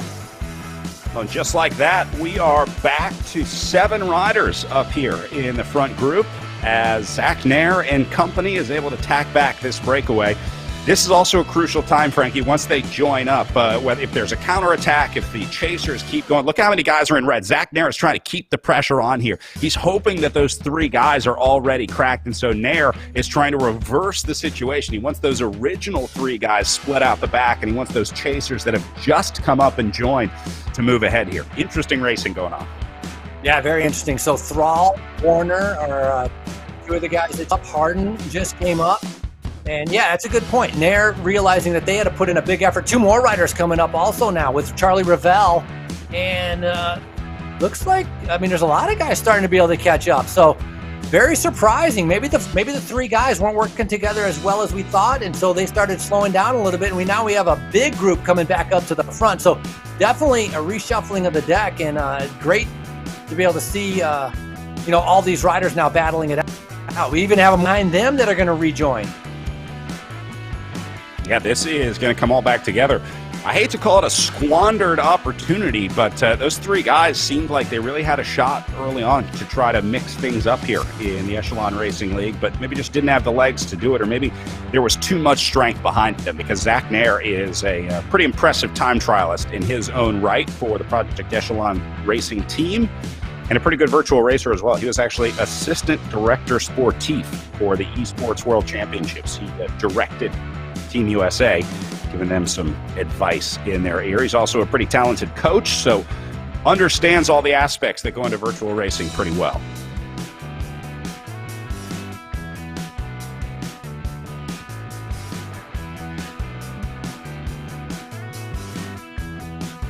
Well, I'd say we went from a group of 3 to maybe a group of 10. So yeah, maybe even more. Maybe even more. A lot. I mean, that was a lot of chasers that I actually thought they were gone. I thought that Breakaway was going to be able to stay away, or maybe 2 or 3 guys would come up, but many more riders have been able to bridge up to that group. So this shapes up well. You know, it should be exciting with especially on the Sunset Loop with all of the downhills and the uphills, and some of those guys will be interesting to see if they pay for that effort of coming across that gap, if they're going to pay for that a little bit later on.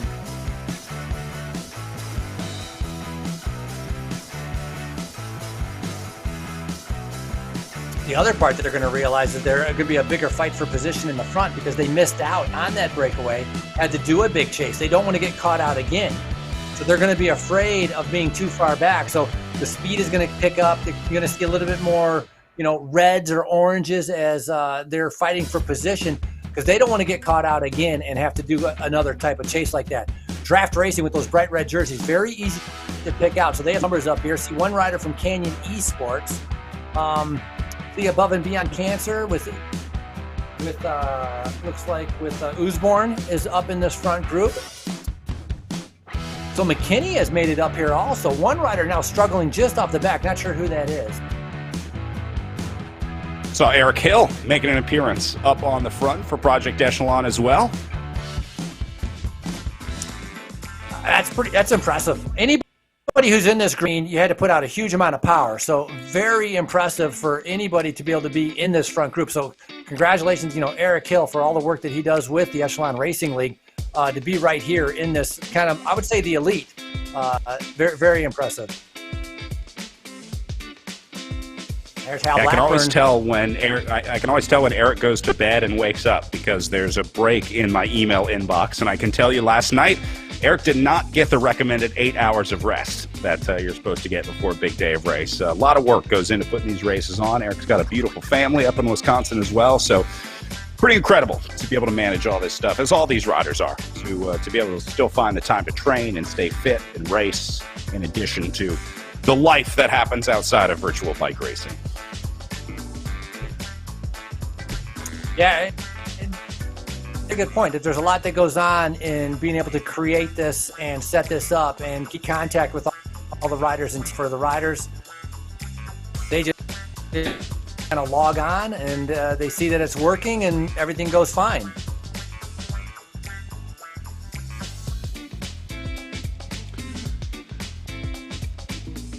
All right, so Segerbruch and Nair keeping a little bit of pressure on here, seeing some gaps all the way back as these guys work their way up the longest climb of the course here. Frankie, let's take a look at this Sunset Loop course again. We looked at it in the women's race, but this is such a legendary circuit in Redlands. Now, again, normally they start in downtown.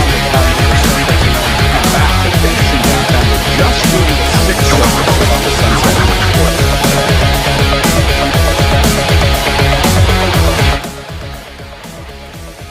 Yeah, the Sunset Loop is legendary. It's a longtime part of the Redlands Cycling Classic.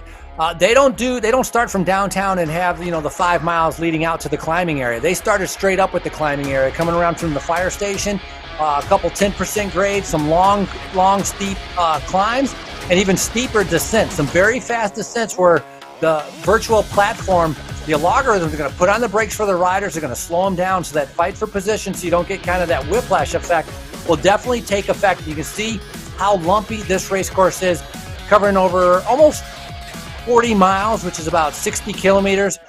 Max gradient 6.9%, gradient 0.3, probably because of all the downhills. But don't let it look deceiving with those lower numbers. This is a very hard, challenging Sunset Loop because of the climbs, the turns, the descents, and the speed that it's going to break apart the group by the time we get to the end. Yeah, the thing about the gradient here is you pick it up over like a kilometer of racing, but then you give it back over the next like 8K of the circuit. So you pick up a lot of elevation very quickly, and then you lose it on the way down sort of slowly.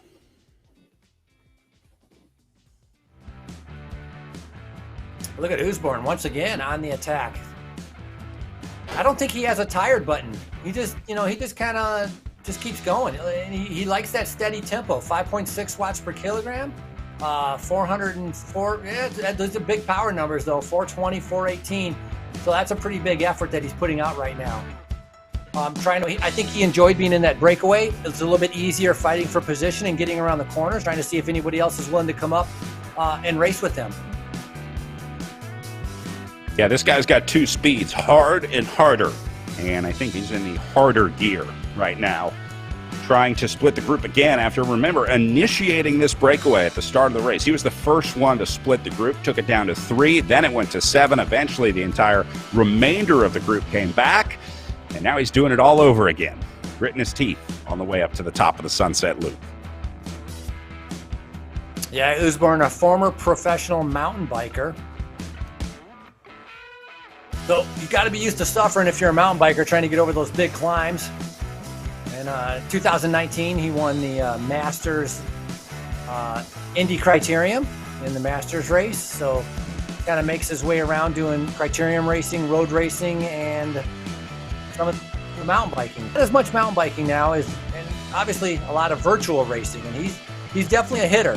If you're talking about the RGT platform or any of the other races, Usborne is is a name that definitely comes to mind, as this Canadian guy just pushes the pace over and over, trying to make everybody else respond to what he wants them to do.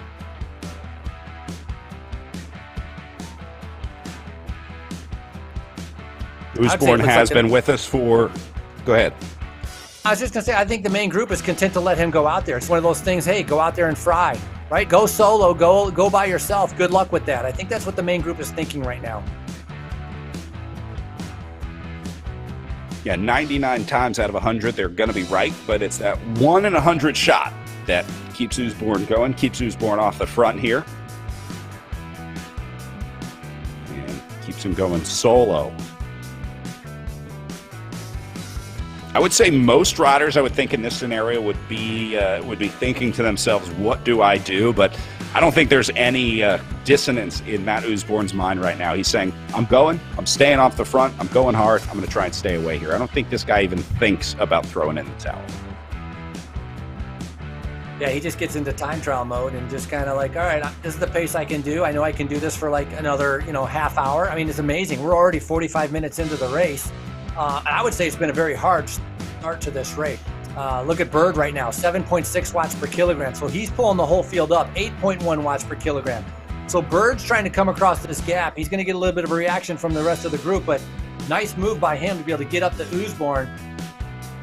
As Bruce Bird, 52 years old, racing for draft racing with those bright red jerseys out of Canada.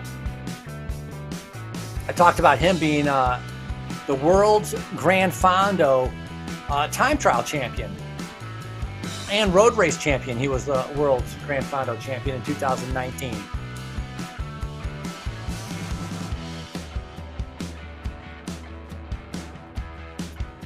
I can honestly say... Bird going to go to the front here. Yeah, Bird's going to the front. I talked about him being 52, and I can honestly say, I think, let's say 3 or 4 years ago, I don't think I could put out the power numbers that Bird is doing. I still ride. I still try to stay active and stuff like that. I mean, this takes some commitment and training to be able to put out, 4 watts per kilogram, 452 watts as we're focused on Bird right here. Big numbers, and even just to be in this group, I mean, it's unbelievable how strong a lot of these riders are. And so that's kind of the eye-opening for the virtual platform, is seeing how many strong riders are out there. Yeah, it's a good point. In order to do this, you have to give up some of the fun parts of riding and sort of sacrifice in order to do a little bit better, right? You got to give up the junk food. You got to worry about training and sleeping and stuff like that. So in order to be competitive in races like this, sometimes you have to lose some of the fun parts of riding, give up some of the more pleasurable parts of racing. No, exactly. It doesn't come easy. Some sacrifices that are made by anybody in this front group, for sure. There's sacrifices made in going out and partying or drinking or eating or training. Somewhere along the line, there's a big commitment towards trying to be able to do well at what they choose to do, which is the virtual racing here with the RGT platform. So it's good to see. Look at those 3 red jerseys. I like having those red jerseys. They're so bright. You can spot draft racing so easily compared to some of the other ones. In short, you can spot them relatively easy also, kind of with their green and blue. This upper version with Restart Racing with the triangle, you can spot them relatively easy also, as we're taking a look here as Bruce continues to just push the pace. The other cool part about virtual racing? You can wear your bibs outside of your jersey and nobody makes fun of you.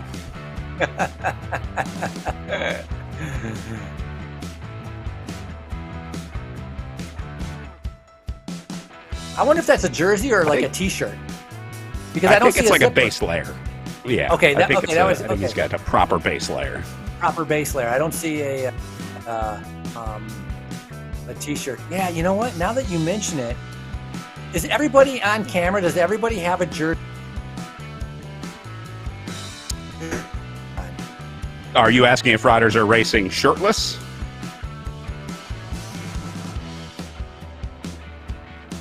I think just about everybody is wearing, at least a base layer on top. Most riders at this point have gotten rid of the jerseys. It just doesn't really seem to be optimized for indoor racing. I think most riders prefer just the bibs and the sleeveless base layer, because getting hot seems to be a pretty major issue for a lot of riders. We are starting to see a lot more of the branded base layers, which I think is what we saw on Bruce Bird with Draft Racing, where the teams and riders are now realizing that you don't design jerseys around the way it's going to look on TV anymore, Frankie. You design jerseys around the way it's going to look on Zoom. Who would have thought? Yeah, no, you're absolutely correct, though. You got to label those bib straps and label that base layer and try to find the thinnest kind of base layer that you can have to prevent kind of generating that extra heat, because the cooling factor is huge. A lot of times, like an hour 45 event, with the effort that these guys are putting, wet's coming on, and you don't usually get this, but their shoes will be soaking wet, and you don't usually get that if you're riding outside. You can go out and do 4 hours riding outside, you're not end up being soaking wet. But in indoor training, it's very common. It happens all the time.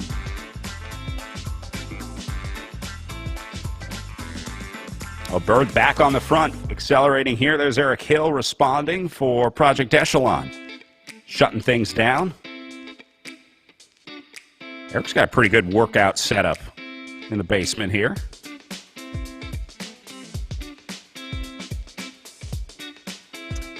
Yeah, it's interesting. Eric's got the fan kind of at his back, right? Pointing, kind of cooling off the kind of, maybe, I guess, the leg in the back area. We saw, no, it wasn't Godby. It was somebody else who had the fan like right next to them, like blowing like sideways across them. We've seen other ones with Double Hickok with the fan directly across, and other ones right with the fan is blowing in front of them, cooling them off on the chest. And so I'm sure a little bit has to do with power outlets, but also I think it has to do with whatever their preferences are with that, where you sense that you need the cooling the most.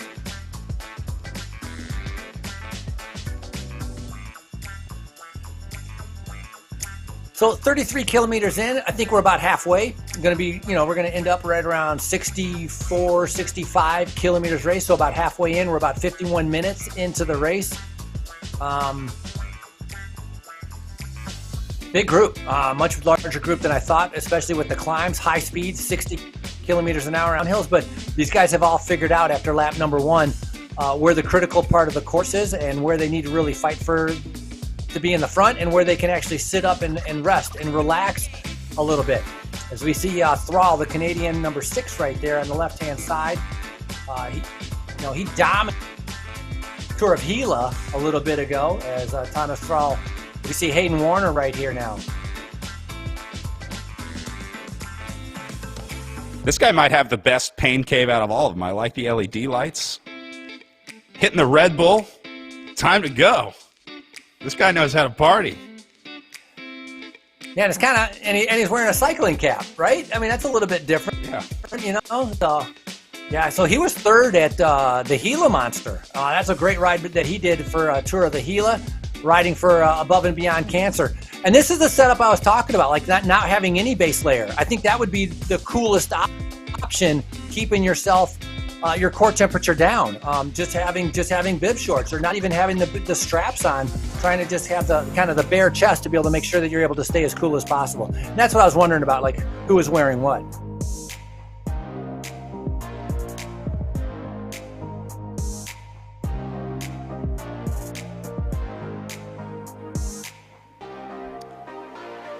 Well, I think this might be the lull in the action that we saw in the women's race, where the selection is made with these 16 guys. I think Harton is going to be the last one to get in there, and these guys now realizing that they've made the selection, they've made the initial choice, and now there's going to be a lot of guys in here that just say, all right, I just got to hold on until I get to the finish line. Taking a look at some of our social comments, Chris Navin says this course is like repeats of an FTP test for 2 hours of pain. Brutal. Sounds fun. That's a good pitch to get people into virtual racing, but it's part of the challenge. Well, what's kind of interesting is taking a little flyer. Navin's registered to race, so I don't know if he's and it's very possible with social media, right? He's in the race right now, and he's texting saying, "This is hell." Yeah, he is in here. Yeah, so he's letting you know that he's letting you know, Brad, this is a painful race. He's not enjoying it very much. Here he is. He looks like he's not enjoying it very much. He's able to enjoy it, I think, a little bit more than the guys in the front group because now he can pace himself. All right, so let's go back to Hugh Blackburn up on the front. This was the guy going away solo. And I think Hal has been joined by a draft racing rider here in red. A lot of coasting coming there from Hal. He's enjoying sitting on that wheel. So he's like, this is awesome. Yeah, so Hal's out of Great Britain. He's a programmer at the University of Cambridge. I talked about yesterday about his good time trialing ability. His functional threshold power, 400 watts, but super, super experienced as he's done over 100 races on Zwift. So he's been doing this for a while.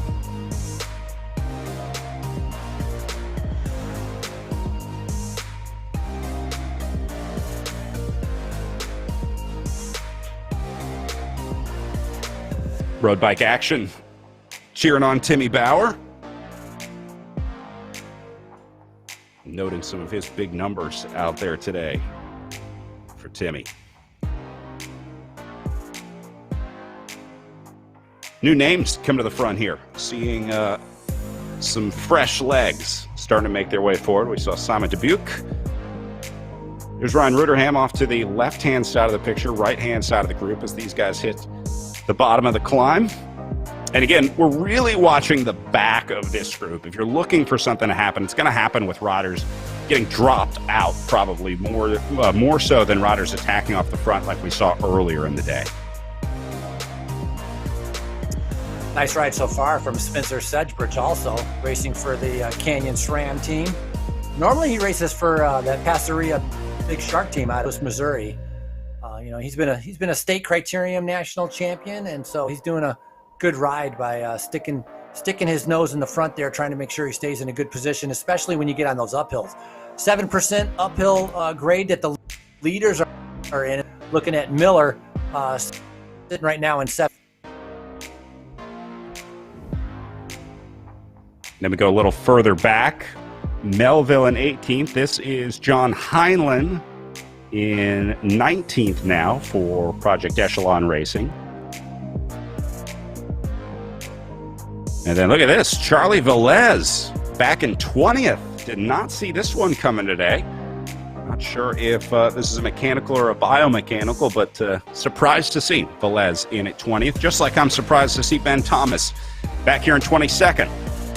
The Sunset Loop claims 2 more victims out there today, and we'll try to figure out what happened with Velez and Thomas. I'm really inclined to think that there was an abnormal event for those guys today. Could have been. I mean, Velez was in the red a lot in the beginning out of the saddle, but generally, yeah. But he has the talent sometimes, to be able to hold it. But I wouldn't be surprised if he just blew himself up. Thomas, on the other hand, never even had a chance to be able to get into the red. I think he might have had a technical, but with Thomas, the critical part, he's going to lose some valuable points here today, depending to some good guys that are chasing him overall in the Echelon Racing League. And so that's going to be the biggest downfall for him, for Ben Thomas. And Wally still struggling to get back in there, back to 30th now. And then we see Topping sitting behind him in 31st. See Oliver Hutching behind him in 32nd place. And Hutching riding with his countryman Gray here, trying to work together in 32nd and 33rd. Yeah, Hutchings out of Great Britain, racing for Team Tour 2000, his teammate right behind him. He's from Bath, England, and Hutchings is he's an aerothermal engineer for Rolls-Royce. Huh, cool. Yeah, very cool, exactly. That's the thing also, and I noticed this in the women's race. I mean, we're talking about an aerothermal engineer for Rolls-Royce. There's some brains on top of these fitness guys. Some of these guys, they have masters, like Godby. Godby has a master's and a PhD from Northwestern University. And so you see that a lot with the women and the men with, not only very good athletes, but they also translate that over, that dedication, that excels them in really excels them in the business world or whatever they chose to do in life. Yeah, typically the determined, driven, successful riders find those traits in other parts of their lives as well.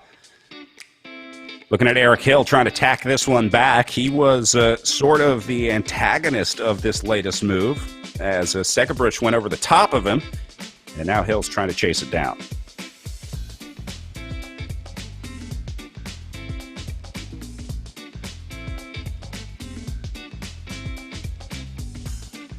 Wow, Segebrich's doing a great job.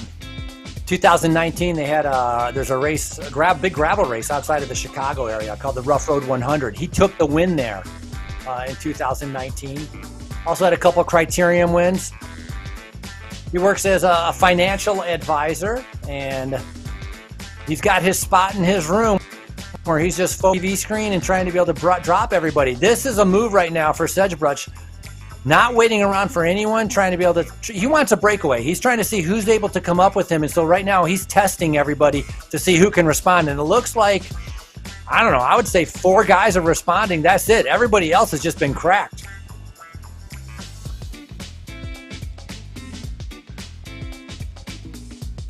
I thought I saw way in the back Thomas Thrall trying to be able to come across the gap. So Usborne and Rutherham. So Rutherham doing a good job protecting his overall GC lead.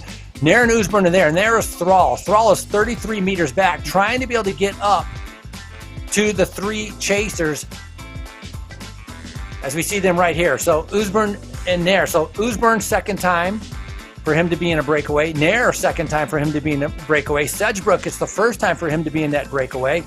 And Thrall now trying to be able to get up there. Rutherham now on the attack. Let's try and listen in to Project Echelon Discord here for a little bit.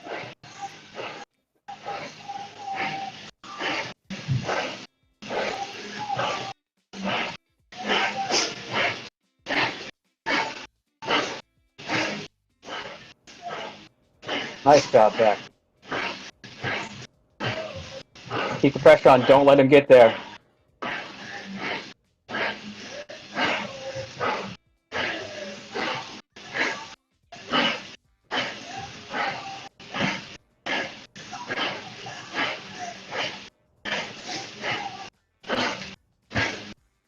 The effort is just so intense. It's like a time trial, and they're just trying to drop everybody. I mean, Zach Nair just going all out. Yeah, you heard a little bit of encouragement there from the rest of the team saying, nice job, keep the pressure on, trying to give him an idea of what's happening behind him. But at this point, I don't think Zach Nair really needs advice. He needs encouragement. Come on, Zach, there. Yeah, and that's a little bit of the difference is that they just go hard to drop everybody. There's not that idea of being able to sit in and kind of take advantage of the draft. And so it's very different than real life in that aspect. Usborne reacting to it. Rutherham reacting to it. Segebrich reacting to it. So that's what you said, Brad. You're exactly right. It's just the encouragement. It's giving the positive feedback to Zach and letting him from there because he obviously Zach has the lungs and the legs to do pretty well today.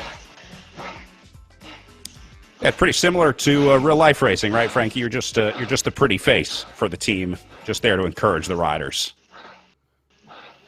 Yeah, exactly. Yeah. So Zach Nair now trying to recover.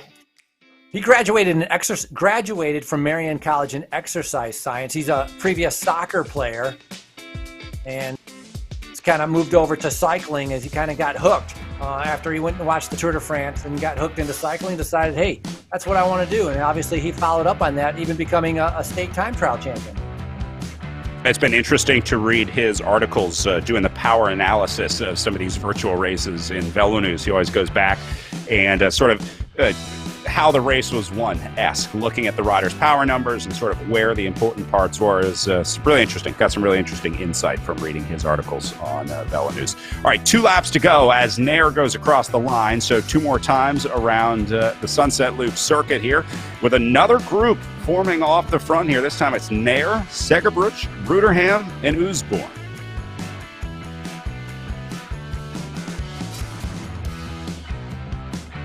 Well, 4 different riders from 4 different teams. Chase group is in the back, and looking at 100 meters. So let's pay attention to that. 100 meters is Bird, rider out of Great Britain, 6 watts per kilogram. He's realizing this is dangerous. Same with Thrall has missed out on this, and Beak.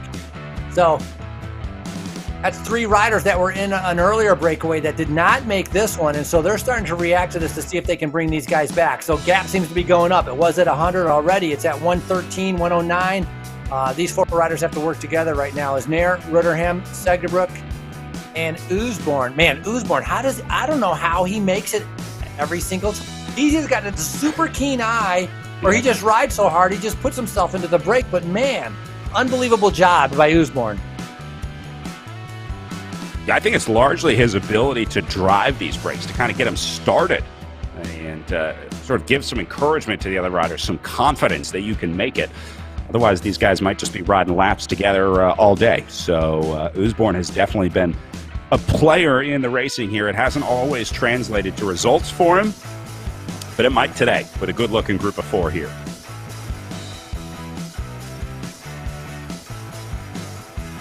So taking a look at Zach Nair up in the top left, Spencer Segerbrook in the top right, Matt Oosborn on the bottom left, and Ryan Rutterham on the bottom right. 4 riders in the breakaway. And once again, remember, won the time trial. So this young 21-year-old, big boost of confidence, knowing that he has the power effort to be able to kind of beat all these guys in a flat-out effort. Granted, it was only 10 kilometers. He did a fantastic ride, averaging almost, what was Rutherham, was averaging 6 watts per kilogram for the ride. So that was a big effort from him.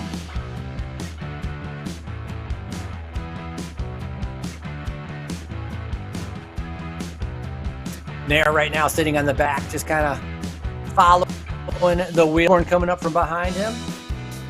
Zach Nair also, good rider because he's been, before amateur national championships, he's actually been 5th in the road race. So he's got experience outside, he's got experience inside. You talked about him coaching the eSport World Championship team. Pretty much an all-rounder right here. Yeah, really the perfect mix of skills for virtual bike racing, for trainer-based racing. A little bit of physiology, a little bit of racing. Yeah, a little bit of the tactics and strategy that we'd use outside definitely, I think, would come into play here in the virtual world.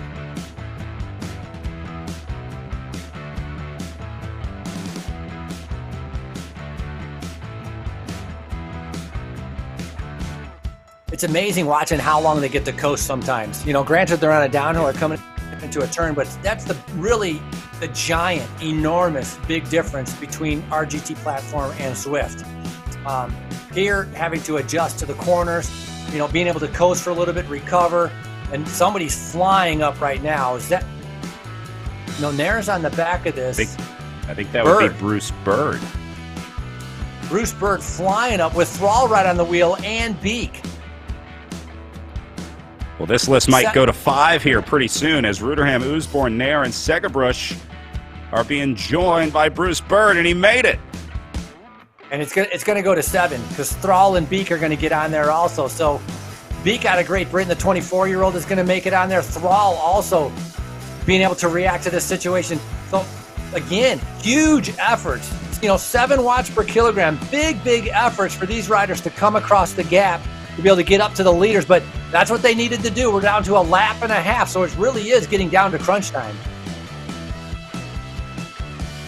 Yeah, now or never, and Bird saw it, went across the gap, and brought 2 with him to make it 7 up the road, and now actually driving up the front. He went right past him. Remember, he has a teammate in Rutherham in this group, the 2 riders from the draft racing team. So we'll see if they can link up, maybe try and work together in some way to make something happen. Zach Nair, I think, is all alone. I think he's the only Project Echelon rider in here. I think confirming.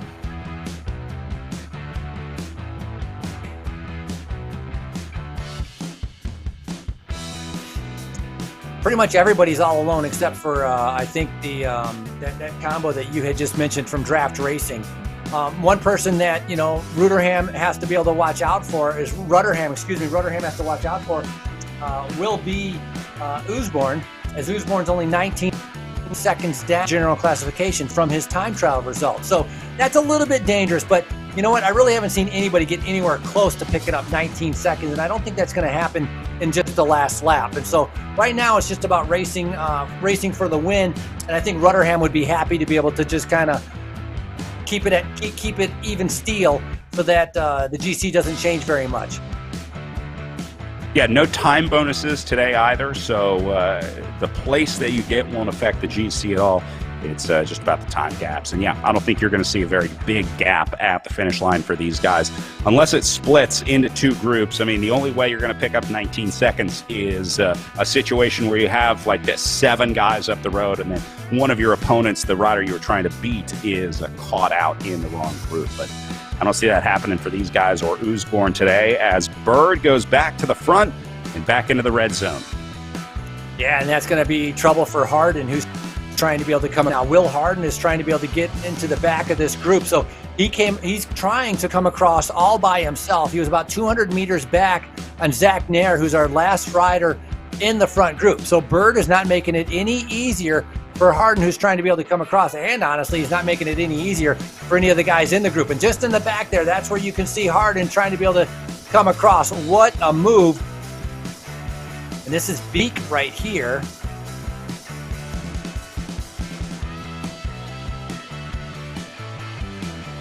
Tough spot trying to go across the gap. Luckily, it's on a relatively easy section of the course here for Beek. So it doesn't look too stressed about having to make it back in.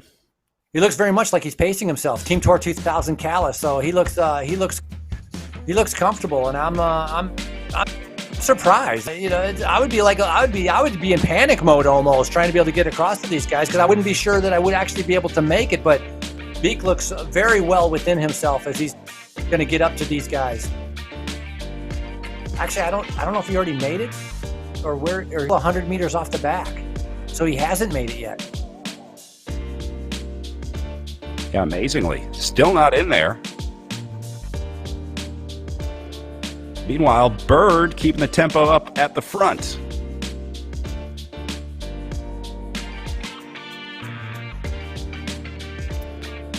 Part of staying reserved is trying to be able to kind of just keep the speed high in the downhills and try to be able to make up the time on the uphills. But when you have attacks like this from Usborne, this is not going to help Beek.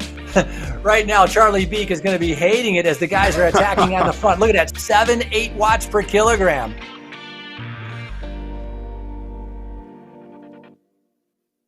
Yeah, Usborne is the one driving it up there. He was the instigator. And now Rutherham going to go, Bird going to go. Oh, man. Like counterattack on counterattack. They must have had some good food being served at Cell Block C there with Usborne. Love and Beyond Cancer, presented by Bike World. He's doing a fantastic ride, and he keeps that time trial pace. It's like this is what he's good at. It's amazing he can just keep doing this, because we are at an hour something into this bike race, and he doesn't look like he's any signs of slowing down. It's an unbelievable ride right now.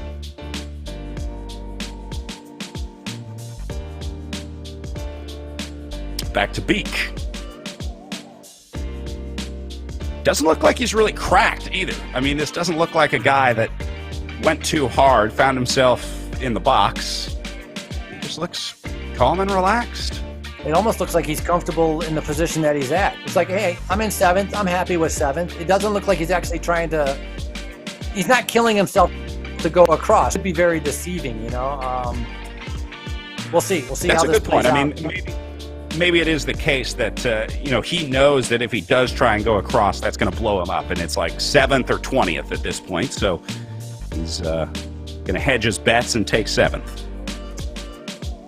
Yeah, or just keep it steady at that pace like you were just talking about. And then if he catches him, he catches him. But if he goes too hard and he blows up, then he'll drop out to 20th.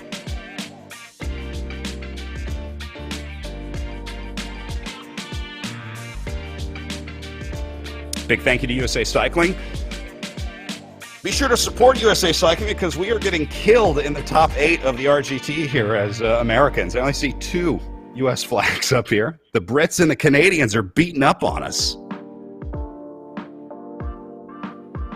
I think we're a ways off from having a USA Cycling esports talent pipeline. I'm sure that'll get complicated at some point.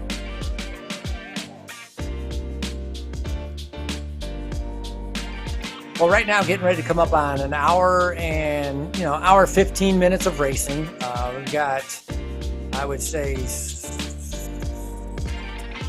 maybe 15 kilometers left of racing. So still a pretty good amount of racing left.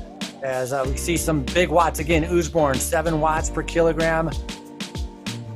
So 501 watts he's putting out right now as Usborne remains to stay on the front. Roderham just following up with it, trying to see who else can come up there. But all of these guys able to react very well. So, all the efforts they've done so far doesn't seem to be affecting them too much right now. They all seem to be able to react to what anybody else is being able to do. So nice sign for our leaders, which is a group of, 7? Yeah, a group of 7. No, group of 6, excuse me, because Beek is still 280 meters off the back. So actually dropped a little bit more. He was 100 meters, now so Beek has actually dropped off a little bit.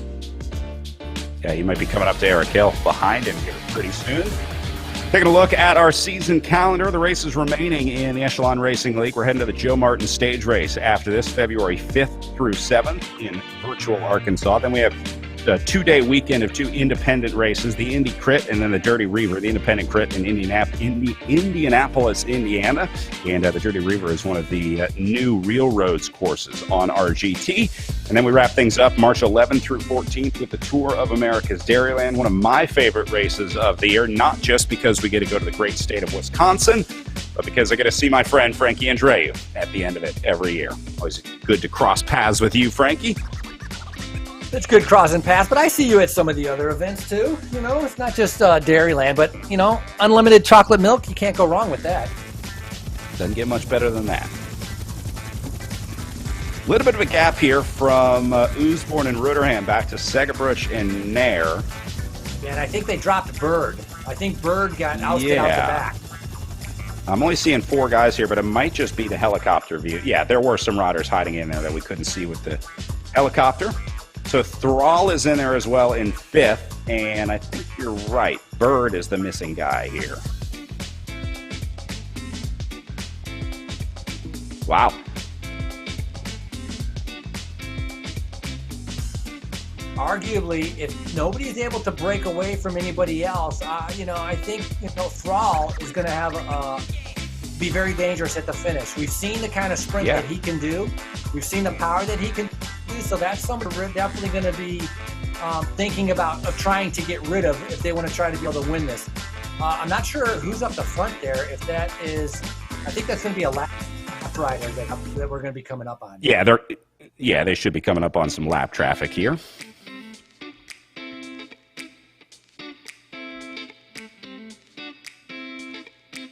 A little bit of an uphill, 4% grade uphill, 5.5 watts per kilogram right now from Sedgebrook.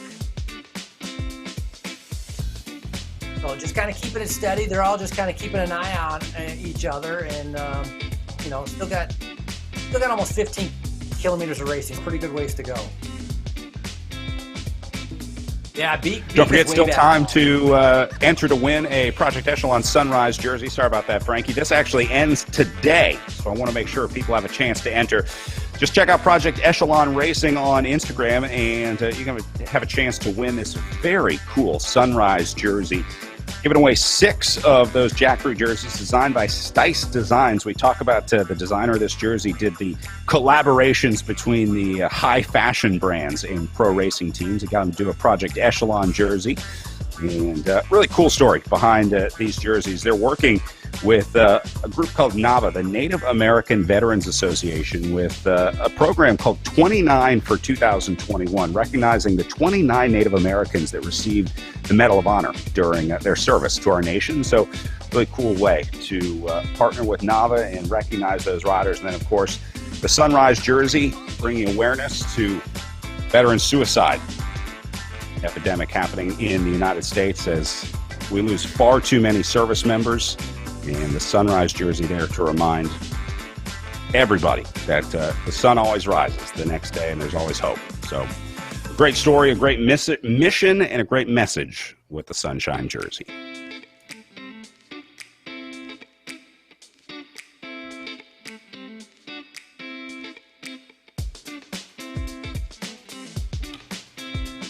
Here goes Segerbruch. I remember Segerbruch from the Gateway Cup. The 4 days of racing over there. And I'm not talking about the RGT, the virtual Gateway Cup, but the real Gateway Cup when he was racing there. So, talented rider, got the gig with Canyon Esports, and now is, he's up here getting ready to try to go for the win. And frankly, with Segerbruch, he had some power. He was a good finisher also. So, but Thrall is the one. Where did Thrall go to? Thrall's in there. So Thrall is in there also as coming up on final lap. So this will be the bell. This is where you got to ring your bell, Brad. It's going to be one lap to go. My bell is just out of reach, so I'm banging together an empty LaCroix can and a coffee cup. How's that sound? I thought that actually sounds pretty good. Yeah. Yeah. All right. My hipster bell is working.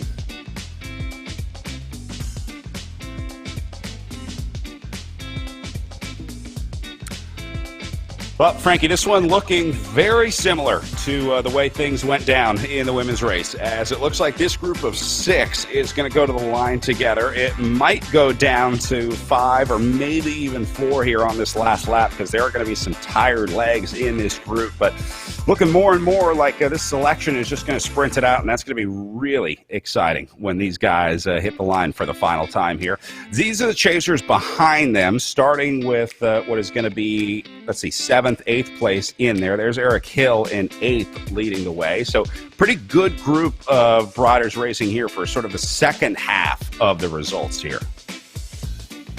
Yeah, this is a nice group, and obviously, they have their own race within a race through 12 or 14. They're going to be thinking about how to be able to battle that out. But in the lead, as these guys now have 1 to go. So bell lap again for these riders.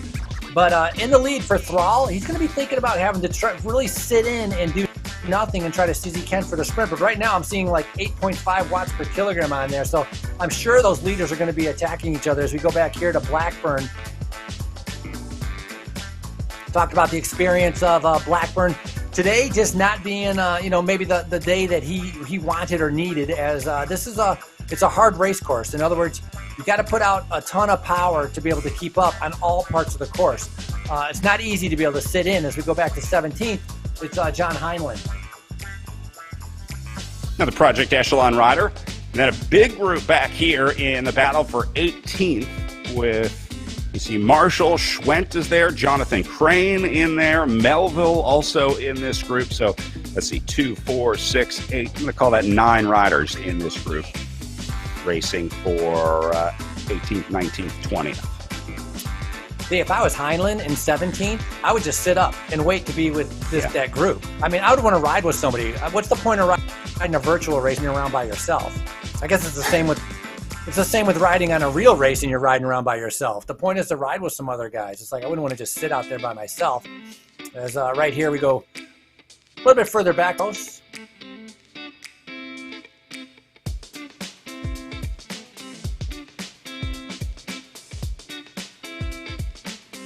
Picking up Gray, Wally, and Hutchings. Wally having a tough day out there today. This is an abnormal result for him. There's Timmy Bauer back in 32nd, the pride of Road Bike Action Magazine.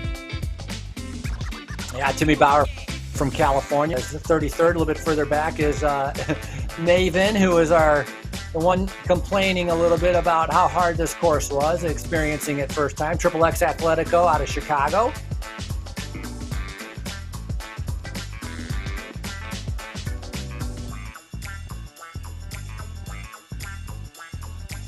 Looking a little further back into 34th place. This is Parrish that we're looking at right now. Looks like Siebel going to get up there to him.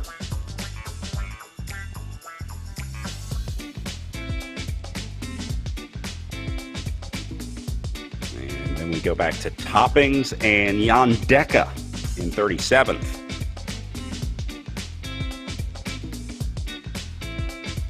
So there's Deca. I'm looking at the left-hand side of the screen. Ben Thomas slipping down to 38th place today. Ay, ay, ay. This is going to be the worst day, I think, that Thomas has had on the Echelon Racing League season all year. I would agree. I mean, if you look at, you go through results from Borrego to Pattersburg, Stelvio, Doylestown, the time trial, everyone, well, he was 6th at Pattersburg. Otherwise, it's all top 5s. So that's a big difference for Ben Thomas. So perhaps something not going good and just kind of deciding to pull the pin and save his legs for another day. But one guy who's going good, Bird, I thought Bird was off a little bit ago. I think he was, and then got back in and then attacked the group.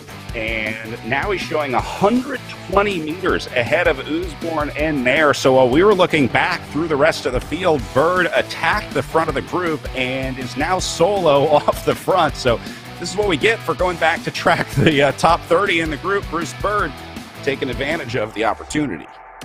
Yeah, unbelievable. Off the back, caught him, went off the front on the uphill and just trying to take it and we're in the final lap. So we're coming down to maybe a half a lap left. And so the chasers are on right now. The uphills are what's going to kill Bird because look at the watt, 8.9 watts per kilogram from Segerbruch. Thrall is going to have to hang on here for dear life if he wants to be able to do the sprint here at the end. But Zach Nair also doing a great ride, making sure he's not dropped. So our 4 leaders trying to be able to bring back Bird, doing a good job getting over the lower slopes of the hills.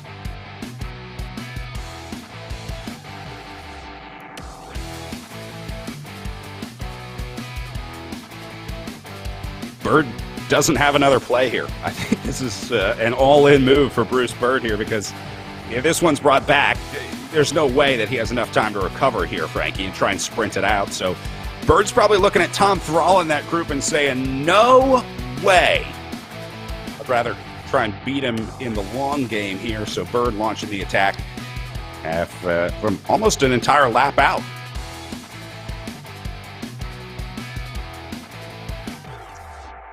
Big gamble, that's for sure. But you know what? Maybe it's a gamble worth taking because he realized, he's done these races before. Maybe he knows he doesn't have the greatest sprint. He's got the power. He's got the endurance. So he's going out there. He's a former triathlete and a duathlon participant. So, he's got the aerobic engine from doing triathlons and duathlons. He's carried that over to cycling and racing for draft racing right now. He's got the biggest, one of the biggest gaps we've seen from a solo individual in the entire race so far. Yeah, I think this is even bigger than Usborne's first attack of the day, the initial attack. So we see the chasers here on the right-hand side of the screen. Ruderham leading the chase. Segbruch getting up here now. They are putting in effort here. I mean, Segbruch going red here, although I think maybe he's trying to leave these guys behind. Yeah, he is. He said, look, you guys aren't doing the work. Bruce Bird is going to make fools out of us if we don't start chasing this guy down. Yeah, and one thing with this, if you're looking at the virtual, out of sight, out of mind, but in a way that doesn't really apply towards the virtual platform because you just look to the left side of the screen and you can see exactly who's in number 1, who's in number 2, and you can see the distance. But in the on screen, he was out of sight and out of mind. But Segerbruch, like you just mentioned, big watts per kilogram that he did on that uphill. Right now, Coast Hill, 10% downhill slope heading in towards the turn, but all 4 of those guys have been able to stay together. Yeah, he pulled the plug on trying to bridge up because this guy's been coasting for like 30 seconds at this point. That's just smart bike racing. I mean, if you see the opportunity to try to take that 0 on your power meter, take it while you can because that's rest that you're going to be able to use later on in the last couple kilometers of racing here. So good smart riding by Spencer Segbruch here, but he is making the gamble that Bruce Bird is going to come back one way or another. I mean, he definitely made the conscious decision that, hey, I'm not going to close this gap by myself. I want to bring the group with me, or I want Bird to come back on his own. Well, it looks like it's coming down a little bit. 80, it was, 100 meters, 90 meters, 70 meters. So the speed at 30 kilometers per hour right now as they hit the, the 12% grade. This is going to be the difference maker. This is where Bird is going to have to dig deep to be able to hold on to that gap. If he can get over this with a decent gap, maybe he has a chance, but this is the hard part right now. 10% uphill as Usborne hits to the front. Thrall looks like he's starting to get dropped, so big problems for Thrall. Oh no, it was just a little bit of a lag for his power meter to catch up, but yeah, he's going back and forth, so Thrall struggling a little bit as Usborne's just pushing the pace. Yeah, this is why you want that steady power. You want to be able to just maintain it, stay in the draft, but that's easier said than done. Look at the separation happening at the front now. Oosborne going again. Now, they do have Bird in sight up the road, so Oosborne can now see Bird on his screen as the gap continues to drop. Remember, he maxed out his distance at over 150 meters at one point, but it is coming back down under 50. Bird doing a nice job of pacing himself to get over the top of this climb as it's going to, the steepness is gradually going to start to be able to go away. Looking at 4.5 watts per kilogram. Nair is a little bit lower than that. So Bird doing a fantastic ride. What an unbelievable ride if he's able to hold off these charging four. And arguably you could say the four strongest riders in the race. But Bird proving to everyone that he's here to try to take a win on the Sunset Loop.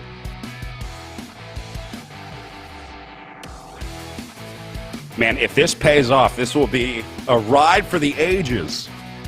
Beating the kids at their own game here for Bruce Bird. Absolutely. Absolutely. Racing for Draft Racing, Canadian, right now off the front with the gap and trying to see, can't really tell if it's going up or not, but he's looking within himself. And so again, like from this visual, out of sight, out of mind, but when they look on the side of the screen, they're going to see 100 meters, 200 meters. They're going to know exactly what's going on. And I don't think anybody in this chase group is willing to be the sucker that makes the first move. And Brad, look at that. Yellows, blues, right? Yellows and blues, that's really not a big effort, is it?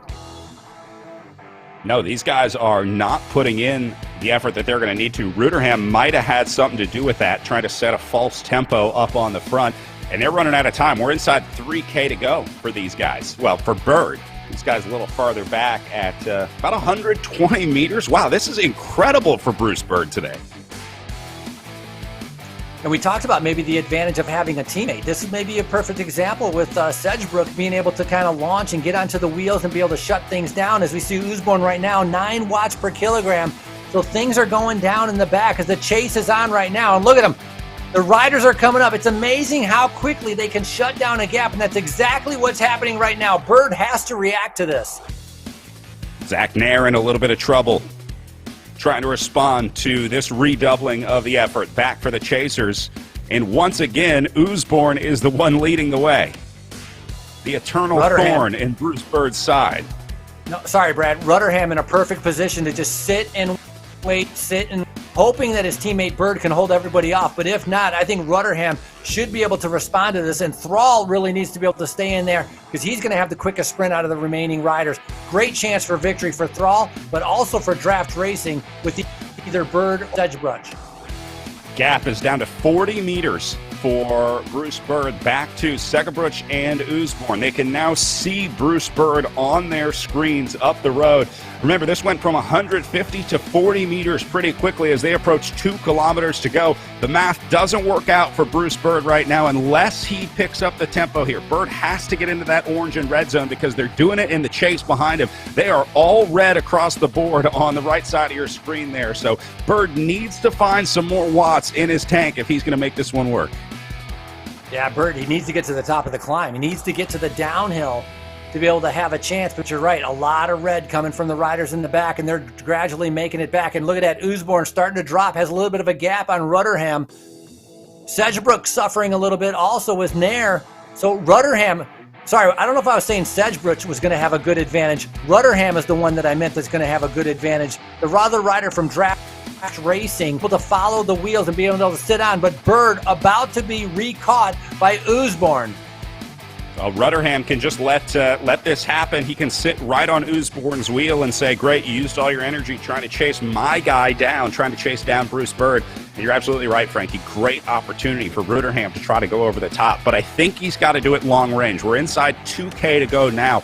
Rudderham can't just rely on beating Oosborne in a sprint. He has to really launch an effort over the top of Oosborne if or when they catch Bird, because he's still dangling off the front here.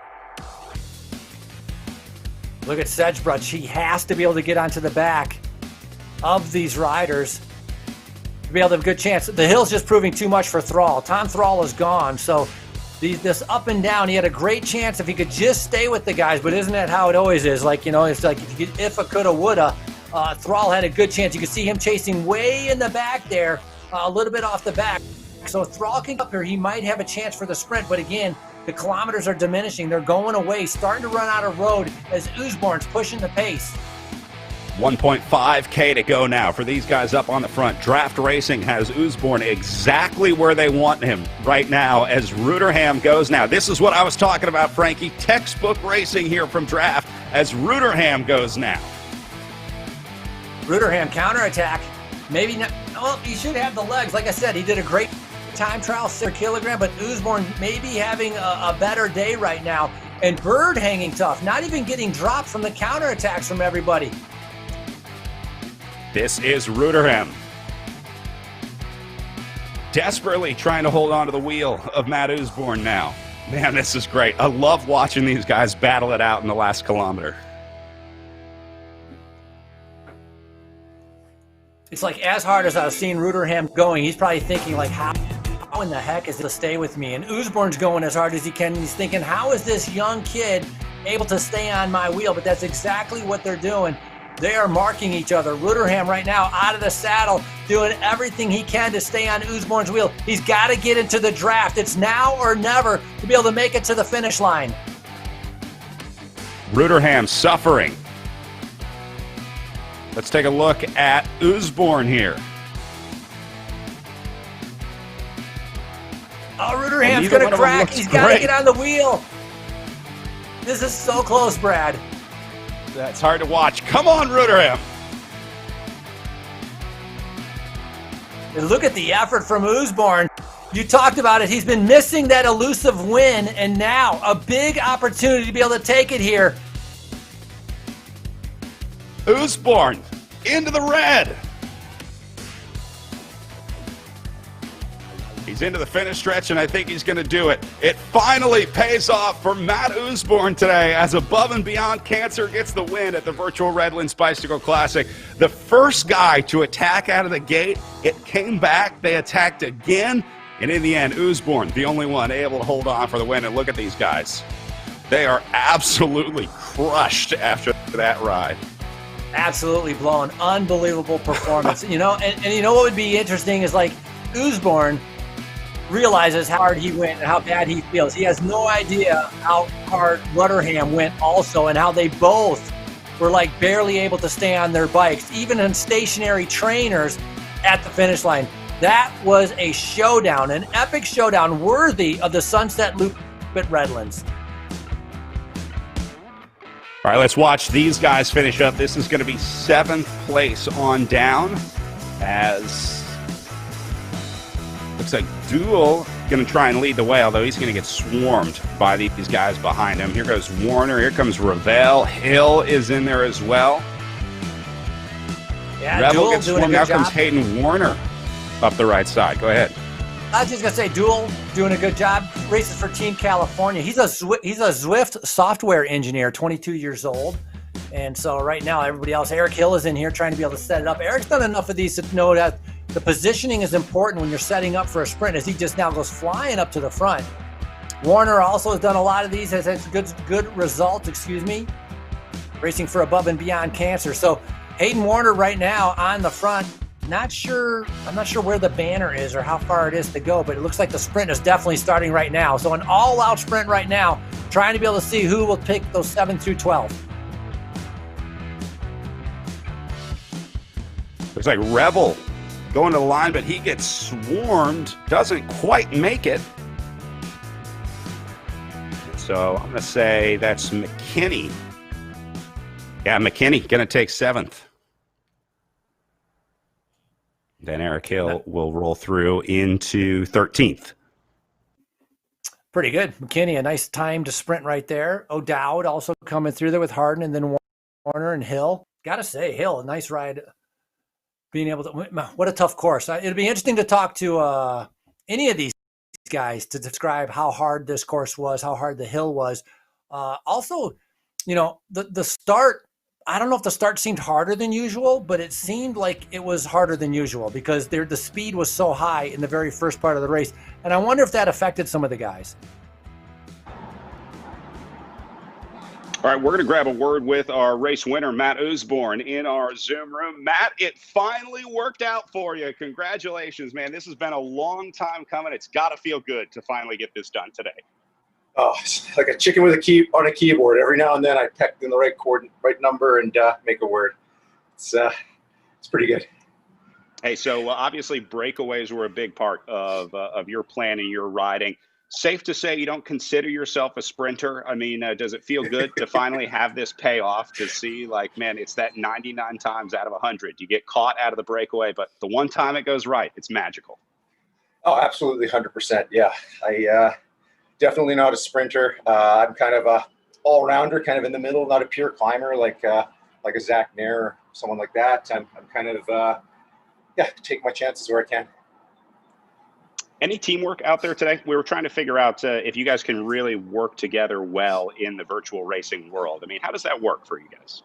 Yeah, absolutely. So Hayden was in the second group back, and so I covered the front move and just make sure, like, I don't work with it or I roll through, allow my teammate to get back up, and then we can take turns covering attacks, making sure one of us is in position to go with any of the danger guys. Was there a point today where you thought I might have gone a little too deep? There were a couple times where the group came up and caught you, and it was like I didn't know how you were going to recover from that. Every single time up the hill. I mean, the team motto with Above and Beyond is, live life to the fullest. I mean, cancer is a disease that affects, well, everyone really, directly or indirectly, and we just look to seize the moments that we can, and in line with our team ethos. We certainly found the opportunity today. Hey, we were talking about where you're racing. It looks like you're outside. Are you on a balcony somewhere? I'm absolutely on a balcony. Oh, here we go. So nice. I'm downtown Vancouver. Yeah, so cell block H is actually, my wife kicks me out, so I have to do all my grunting and groaning out on the balcony. Well, not a bad place to take a win from. Congratulations out there today, Matt. That is Matt Usborne, your race winner in the Redlands Bicycle Classic Sunset Loop Road Race. Thanks, guys.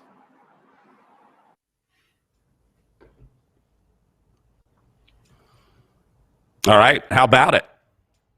Usborne takes the win. He will end up 2.2 seconds ahead of Ryan Ritterham on the day. Look at the watts per kilogram. They averaged under 5 today after a 6 watt per kilogram average yesterday. Frankie, Usborne only averages 4.54 today. Yeah, big difference. Obviously, difference between doing a 10-kilometer effort and doing a 60-kilometer effort. But, Ritterham, a great job of defending the GC, only a 2-second difference. So, instead of being, not that big of a, 19 seconds back now, Usborne's going to be 17 seconds back. But Usborne, so strong, pretty impressive, out there on that balcony in the cold weather, natural cooling ability. But that he shows is just very, very impressive to be able to continue to attack over and over. And then the rest of the guys, Zach Nair, Bruce Bird almost pulling it off, right, Brad? I mean, Bird was, 500 meters from winning this bike race.